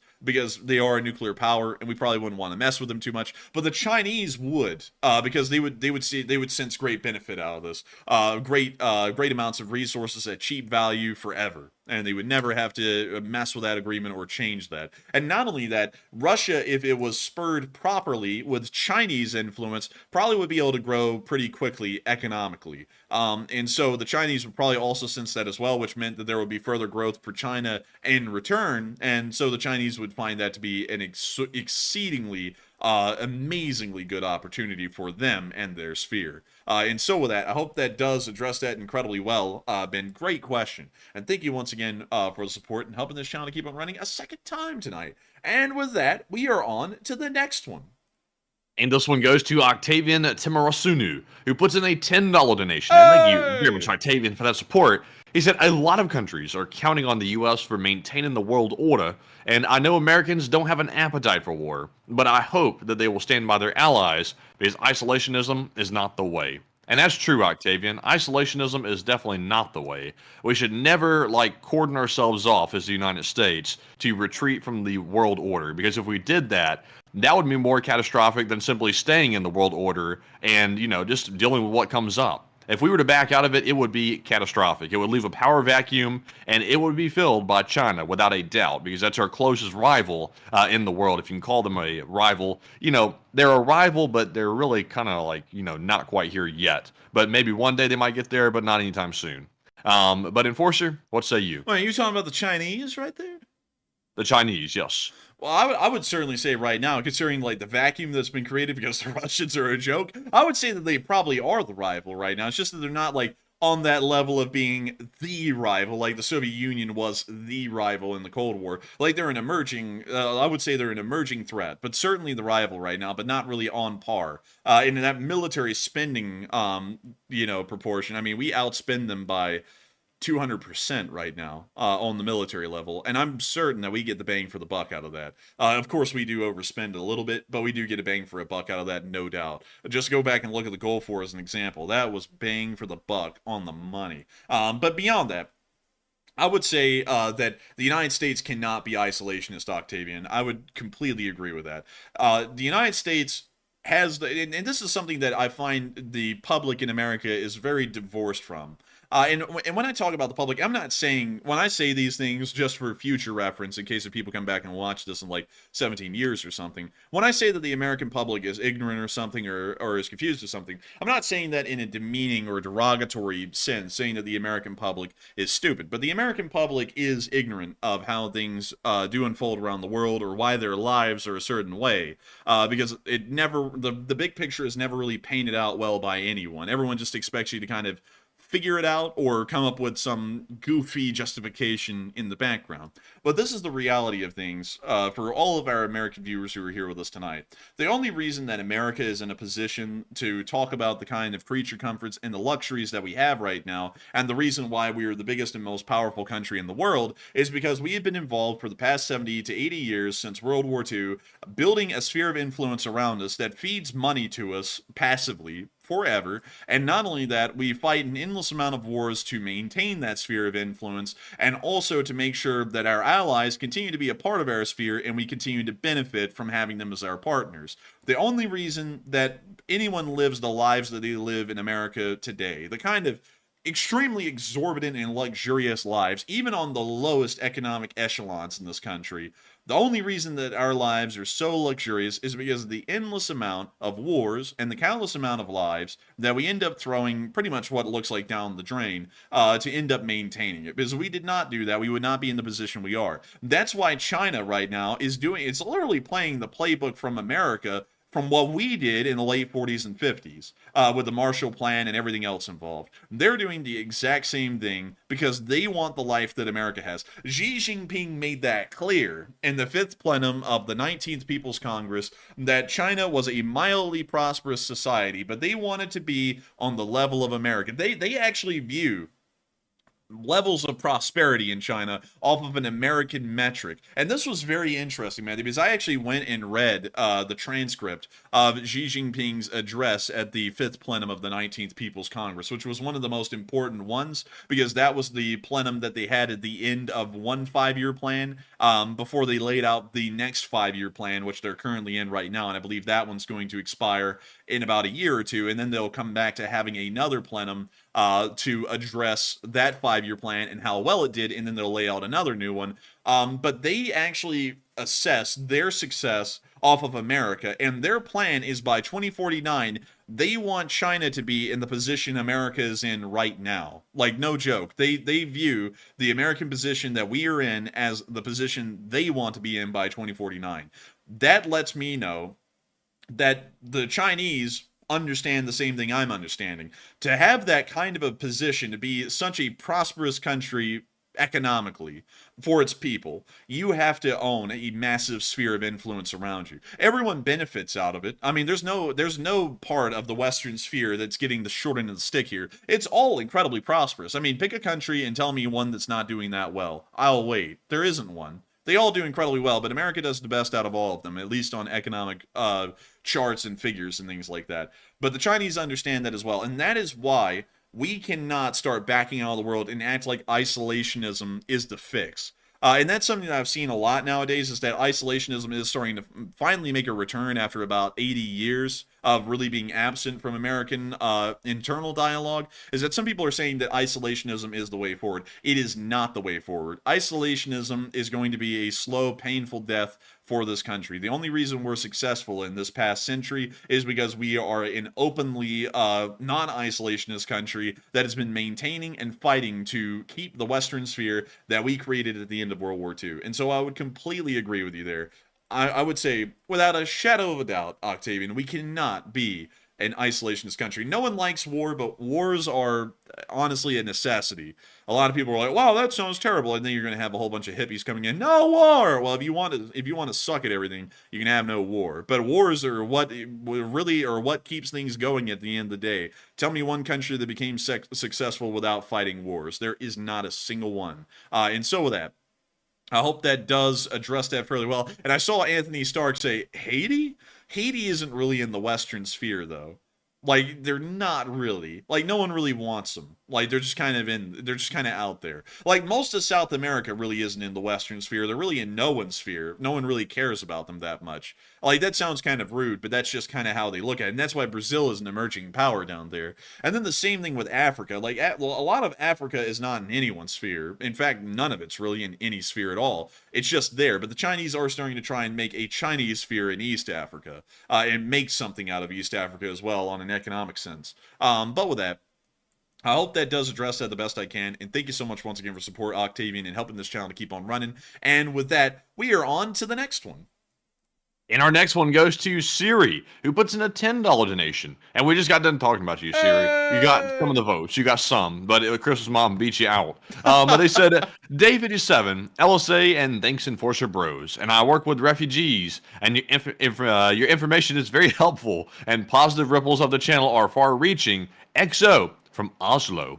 Thank you so much for the kind words, all the way from Oslo in Norway, Siri. And I gotta thank you so much for enjoying the channel. Also really cool to hear that you work with refugees. I don't think you've ever said that before on the channel, but that is nice to know, and cool to know that you're working with them, and hopefully you're helping them out a great deal. But beyond that, it's wild to think that you've been here for nearly 800 days now. That's crazy. Over 2 years you've been here, 2.5 almost. And I hope that you're still enjoying it, because, you know, it's been a long time. But still, thank you so much once again for saying that the positive kind of words we say actually have an impact, because there are so many detractors that we have ended up creating in the YouTube sphere, really with other YouTubers over the course of doing this, that act like the way we cover news is wrong. You've got to cry your way through it. You've got to act like it's all terrible. You can't ever say that there's a silver lining or a positive impact to any of this, even with the brutality of war. I like to know that we have a positive impact out there, at least on people's mindsets who are pro-Ukrainian, and we're at least making sure that people continue to rally and continue to move forward on what must be done, which is the war.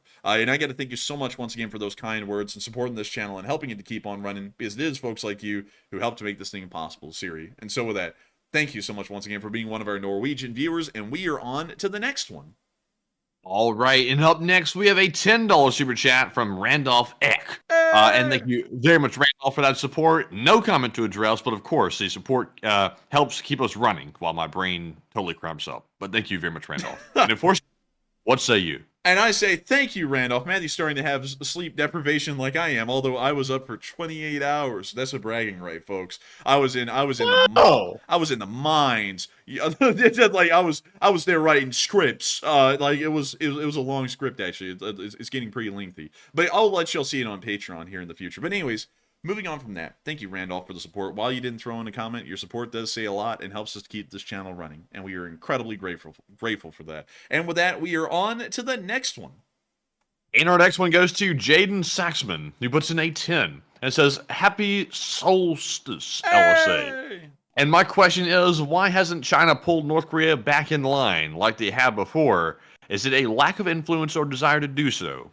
I think it's a lack of desire a little bit, but I think the Chinese are going to be a little bit unhappy with what's going on in the Korean Peninsula, because the reality is that the Chinese aren't really broiling for a fight themselves. They really don't want to conduct war. That's one of their big things, is achieving what they want without using war. It's one of the key tenets of Sun Tzu, which funnily enough, like Sun Tzu is like a punchline here in the West, because you'll hear some idiot like on Nat Geo go, "The Art of War by Sun Tzu, it's just a masterpiece," and then they say something stupid like "hold the high ground." And you're like, what are you, stupid? Like, but anyways, Sun Tzu is actually a very important and influential part of modern Chinese strategy, along with Mao Zedong thought and Xi Jinping thought, which are really the main three tenets of the way that the Chinese go about the world. And Sun Tzu is a very big part of their diplomatic and warfighting strategy, which largely dictates that they try and win without fighting an actual conflict,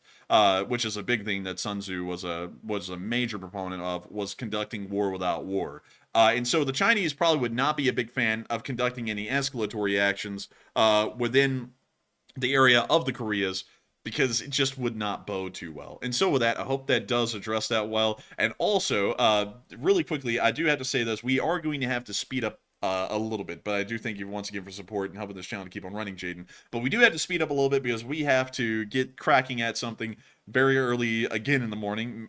This time Matthew is going to be getting absolutely no sleep, not me. Well, I literally got no sleep. He's going to be getting some, but I still want him to get some. So I'm going to have to speed up the super chats a little bit, so that way we can make sure to round this thing out and get on to sleeping, so that way we can get ready for what we have to do tomorrow behind the scenes. But with that, we are on to the next one. And this one goes to Joseph M. Sika, who puts in a $10 donation, and thank you, Joseph, for that support as well. He said, look at the flip side to this war. The UK got free demolition to their cities, and now can build them with 20th century technology. And I bet there are cities that are going to look badass in 10 years. And thoughts? Oh, I would bet. I mean, Ukraine is certainly going to be rebuilding over the course of this next 10 years, and it probably will look incredibly good. And also on top of that, if everything goes to plan and it becomes a part of the Western sphere, we'll probably see a lot of Western influence on Ukrainian architecture going on forward. And so with that, thank you so much once again for support, Joseph M. Seegan, and helping this channel to keep on running. And I hope I was able to address that incredibly well, although we are starting to get a little bit pinched for time. And with that, we are on to the next one. All right, and our next one goes to Jay Bagwell, who's a longtime channel legend, and he puts in a 10. He says, not to be doom and gloom, but in previous stream, you've said that change in nuclear doctrine and moving nukes around were a prelude to something larger, and these events are timed where we forget easily. Oh, I would agree with you, Jay Bagwell. And you're not being doom and gloom. You're being very observant. So I would certainly agree with you on that. The nuclear posturing that the Russians are starting to hint at, which they haven't moved to completely, but they are starting to hint at, is very dangerous, because it is showing that the Russians are getting to a point where they are so desperate that nuclear weapons may actually be a viable option, because otherwise they are facing total defeat on the domestic front. And so with that, I thank you so much once again for support, Jay Bagwell. Very, very astute observation. Not doom and gloom. It is, of course, a point of concern, but not wrong at all. And so with that, thank you so much once again. I hope that does address that incredibly well. And with that, we are on to the next one.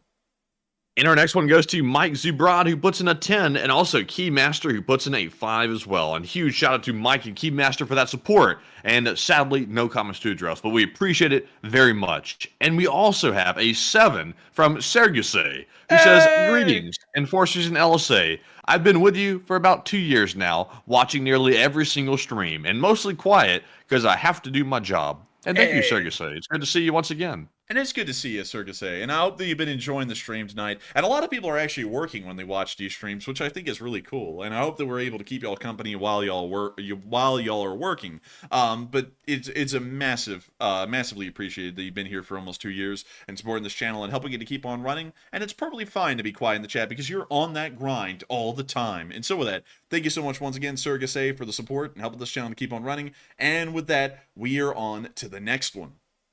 And our next one is going to go to LSA Master Sergeant Figment. He puts in a 5 and says, "LSA, hit the like button. That's an order. Jaga Jaga, Igor. Take one for the chat. I'm Yizrachai, and Slava Ukraine." And LSA, and hit that like button, LSA. And I would agree with you, LSA. Jaga Jaga. And we will make sure to take one from the chat. And of course, Slava Ukrainian. So what do we got in honor of LSA Master Sergeant Figment? And this one goes to Howard Turgell, who says, "Does today's move by the USA make the USA a target at another level?" Which move did we make that would make us a target at another level? Because I would not know. Letting Ukraine strike into Russia. Oh, well, maybe, but I don't really think it would that much. It most likely would be just Russian yapping at the mouth. And so with that, I hope that does address that the best I can. Thank you once again for support, LC Master Sergeant Figment, helping this channel to keep on running. And with that, we are on to the next one. And this one goes to Adam McLean, who puts in a 5 and says, "This channel is more special than YouTube algorithms currently understand." Hey, and thank you so much for the kind words, Adam McLean. And thank you for supporting the channel and helping it to be possible. And with that, we are on to the next one. And the next one goes to Carrie Ann LSA, who puts in a 5 and says, "For the Marshmallow Fund, since Russia supplying the fire, LSA for life." Hey, that's a pretty good one. And I gotta say, long live the Lee Spring Army, and thank you, Carrie Ann, a part of the first LSA couple, for supporting this channel and helping it to keep on running and supporting the Marshmallow Fund. And with that, we are on to the next one. And our next one goes to Richard Head, who puts in a 5 and says, "Buy a coffee or something." And thank you, Richard. I will. I will buy a coffee or something. But still, thank you so much once again for support. Thank you for helping this channel to keep on rolling. And with that, we are on to the next one. And the next one goes to Chuck Farley, who puts in a 5. He said, "It's not Chuck Farley, it's Chuck U. Farley, like the joke." Oh, I get it. But still, thank you for the support and sharing that with us. I didn't know. But still, thank you so much once again. And Chuck you, Farley. But still, thank you for the support and helping this channel to keep on running. And with that, we are on to the next one. And this one goes to Wyatt Logan, who puts in a 5 and says, "Hello, LSA and enforcers, and it's a full moon and the summer solstice, and there's a lot of terrifying and morbid creatures there tonight, including Chris's mom." Oh, yeah, Wyatt Logan coming in with the heat, still throwing out the heaters. And it is summer solstice. Pretty interesting, actually. A very interesting celestial event. But beyond that, I would watch out for Chris's mom because you never know. You know, goodness gracious. I mean, have you ever seen Chris's moms lately? I mean, my lord. But still, thank you so much once again. I hope that does address that well. And with that, we are on to the next one. And the next one goes to Chuck Farley once again, who puts in a 5 and says, "Thoughts on the devaluation of Russian monies and the soldiers now getting paid even less due to inflations?" It probably is making them a lot more unhappy on top of hardly getting paid their normal wages already, or salaries more so. So I would say they're probably very displeased about that. And so with that, I hope that does address that fairly well. And I thank you so much once again for support and helping this channel to keep on running. And with that, we are on to the next one. And this one goes to Troll Grinding Cheek Clappers, who puts in a 5 and says, "Life guarantees little. Putin won't live forever. And taxes in 2 of these teams, Georgia, LSU, Tennessee, and Oklahoma, will beat Alabama in 24. And I don't know. I don't know. I mean, is Nick Saban still the coach? No, he's not. Ripped Nick Saban. Get him, coach. Oh, get him, coach. Get him. Oh, wait a minute. What the hell are you doing? But anyways, beyond that, I got to say, thank you so much once again for support, Troll Grinding Cheek Clapper. Love the name. And I will say, life does guarantee at least one of those things, but I don't know about the other. But still, thank you once again. I hope that does address that well. And we are on to the next one. And this one goes to Bruce Lee, who puts in a 5 and says anyone who's bought a phone, PC, or game system in the last 10 years will probably want Taiwan safe, not to mention aviation, military cars, etc. I agree with you completely, Bruce Lee. Everyone's got interest in security of Taiwan. We gotta have TSMC. I love TSMC. I love them. But still, thank you so much once again for support and helping this channel to keep on running. And I mean, Taiwan is so important to the Lee Spring Army because the only way that we make this show possible is the computer components that come out of Taiwan. But still, thank you so much once again. And we are on to the next one. And this one goes to Destiny Edgerton, who puts in a 5 and says Putin should travel to a country and get totally humiliated. Oh, yeah. I think he does that pretty much every time. He does it all the time. He went to North Korea, and in my opinion, that was sort of humiliating to actually like send Putin to North Korea, because North Korea is a joke, if we're being totally honest. It has its like regional power projection, I guess you could say, because they are a threat to South Korea in some way or form. But for Putin and Russia to be going to North Korea, that's embarrassing in my opinion. But Enforcer, what say you? I would have to say, I mean, he was embarrassed in North Korea. He had his ham hung. I mean, he was in that Wong Yang, you know, hey, Wong Wong, you know what I mean? But, Yang Wong, I mean, but still, thank you for the support and helping this channel to keep it running. But I think he has been embarrassed a good bit. And so with that, thank you once again for support. And also, really quickly, everyone, I'm going to have to say this because if y'all don't notice, I'm trying to pick up the speed a little bit more and more. We're going to have to put a cutoff on the super chats. Any super chats put in beyond this point, sadly, we will not be able to read because we are trying to get off air in sleep. And after... I'm very sleep deprived right now. I feel like I'm about to literally fall out or throw up or something because I'm so tired. So I'm going to have to put a cutoff. If any super chats come in beyond this point, usually we kind of say this, and we'll still read them. But tonight, sadly, I will just not be able to read them at all. We're just going to have to keep on moving. But still, thank you once again for the support, everyone, and helping the channel to keep it running. But from this point forward, there is a cutoff. If you throw in a super chat, sadly, we will not be able to address it. So I would encourage y'all to hold your super chats and wait for tomorrow, because we will be able to address them then. And so with that, I hope that does address that the best I can, and we are on to the next one. And this one goes to Ben Ite, who puts in the 5 and says, how much does the Russian army depend on vodkas? A lot. Alcoholism is a big deal in Russia, so I'd actually say that most Russian soldiers are probably intoxicated as we speak right now. And so with that, thank you so much for the support. I hope that does address that well. And with that, we are on to the next one. And this one goes to Bruce Lee, who puts in a 2 and says, sup to Marmot. And hey, and we did show the Marmot a little bit earlier, Bruce Lee. Hey, and hello there. And with that, thank you so much once again for support and helping this channel to keep on running. I hope we addressed that well. And with that, we are on to the next one. And this one goes to the troll grinding cheek clapper once again, who puts in a 5 and says U.S. outpaced Russia in production during every year of Putin's reign, and Russia can't even be the best world gas station, and it's only a gas station. And that's true. Funnily enough, a little bit of a flex for America. We're actually the largest oil producer in the world and almost always have been throughout most of history. And so with that, I thank you so much once again for support, Troll Grinding Cheek Clapper, and once again throwing in a good fact. And thank you once again for helping this channel to be possible and helping it to keep on running. And with that, we are on to the next one. And for our last 2 super chats, we have two $2 donations from Chris. He says the U.S. Air Base in Guam is called Anderson Air Base, and also the MQ-25 Stingray refueling drone is a game changer. And I'd agree with you completely. It really is a game changer, that little Stingray refueling drone. And I wish we could look at that, but sadly, we are really crunched for time, and I'm exhausted. And I do have to say, thank you so much once again for support and helping this channel keep on running, and also sharing the name of the airbase on Guam, which is nice to know. And so with that, thank you so much once again for both of those $2 super chats, because they help us out greatly. And with that, we're going to be moving on into our live chat section. But sadly, due to time restraints tonight, we will only be able to address the Morse code decoders and 3 live chat questions. And so with that, what do we got, Matthew? And the Morse code decoders tonight were Cliff Simonson, Mark Hodges, Earl Bernew, Paul Schultz, Kevin J, Rumpelstiltskin, and also David Millsaps. They said the Morse for today reads, Russia is getting hammered at home so badly, they're trying to divert 2 nuclear threats, LSA. What the hell? Totoro?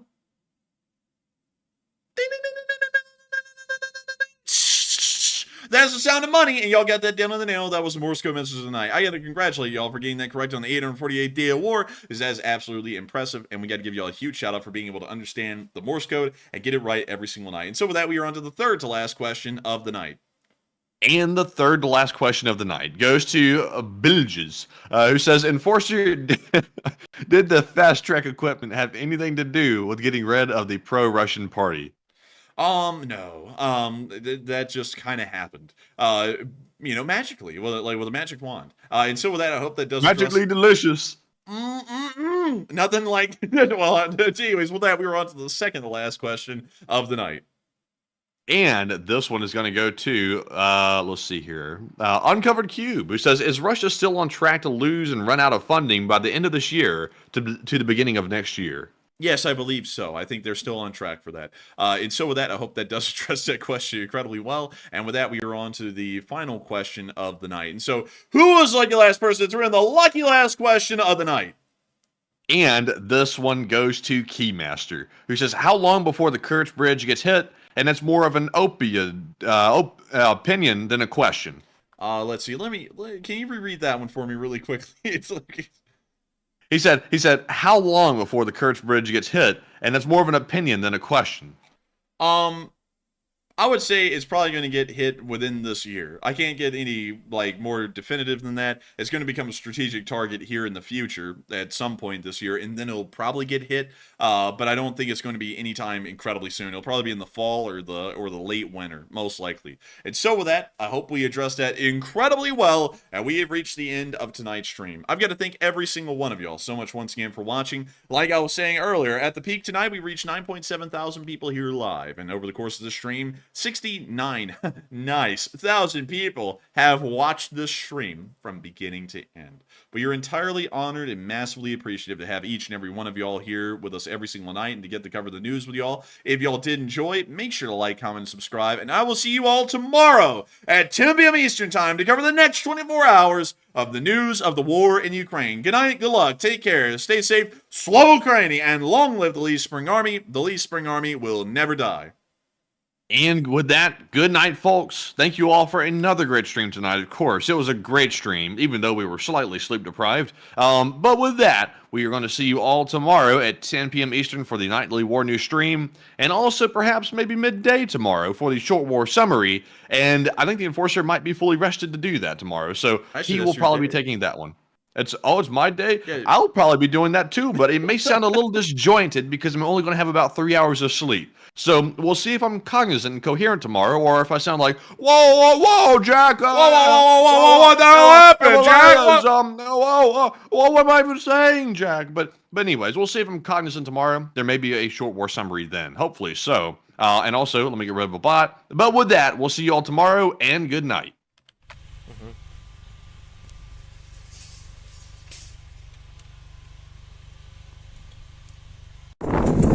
Есть. The Lee Spring Army sends its regards.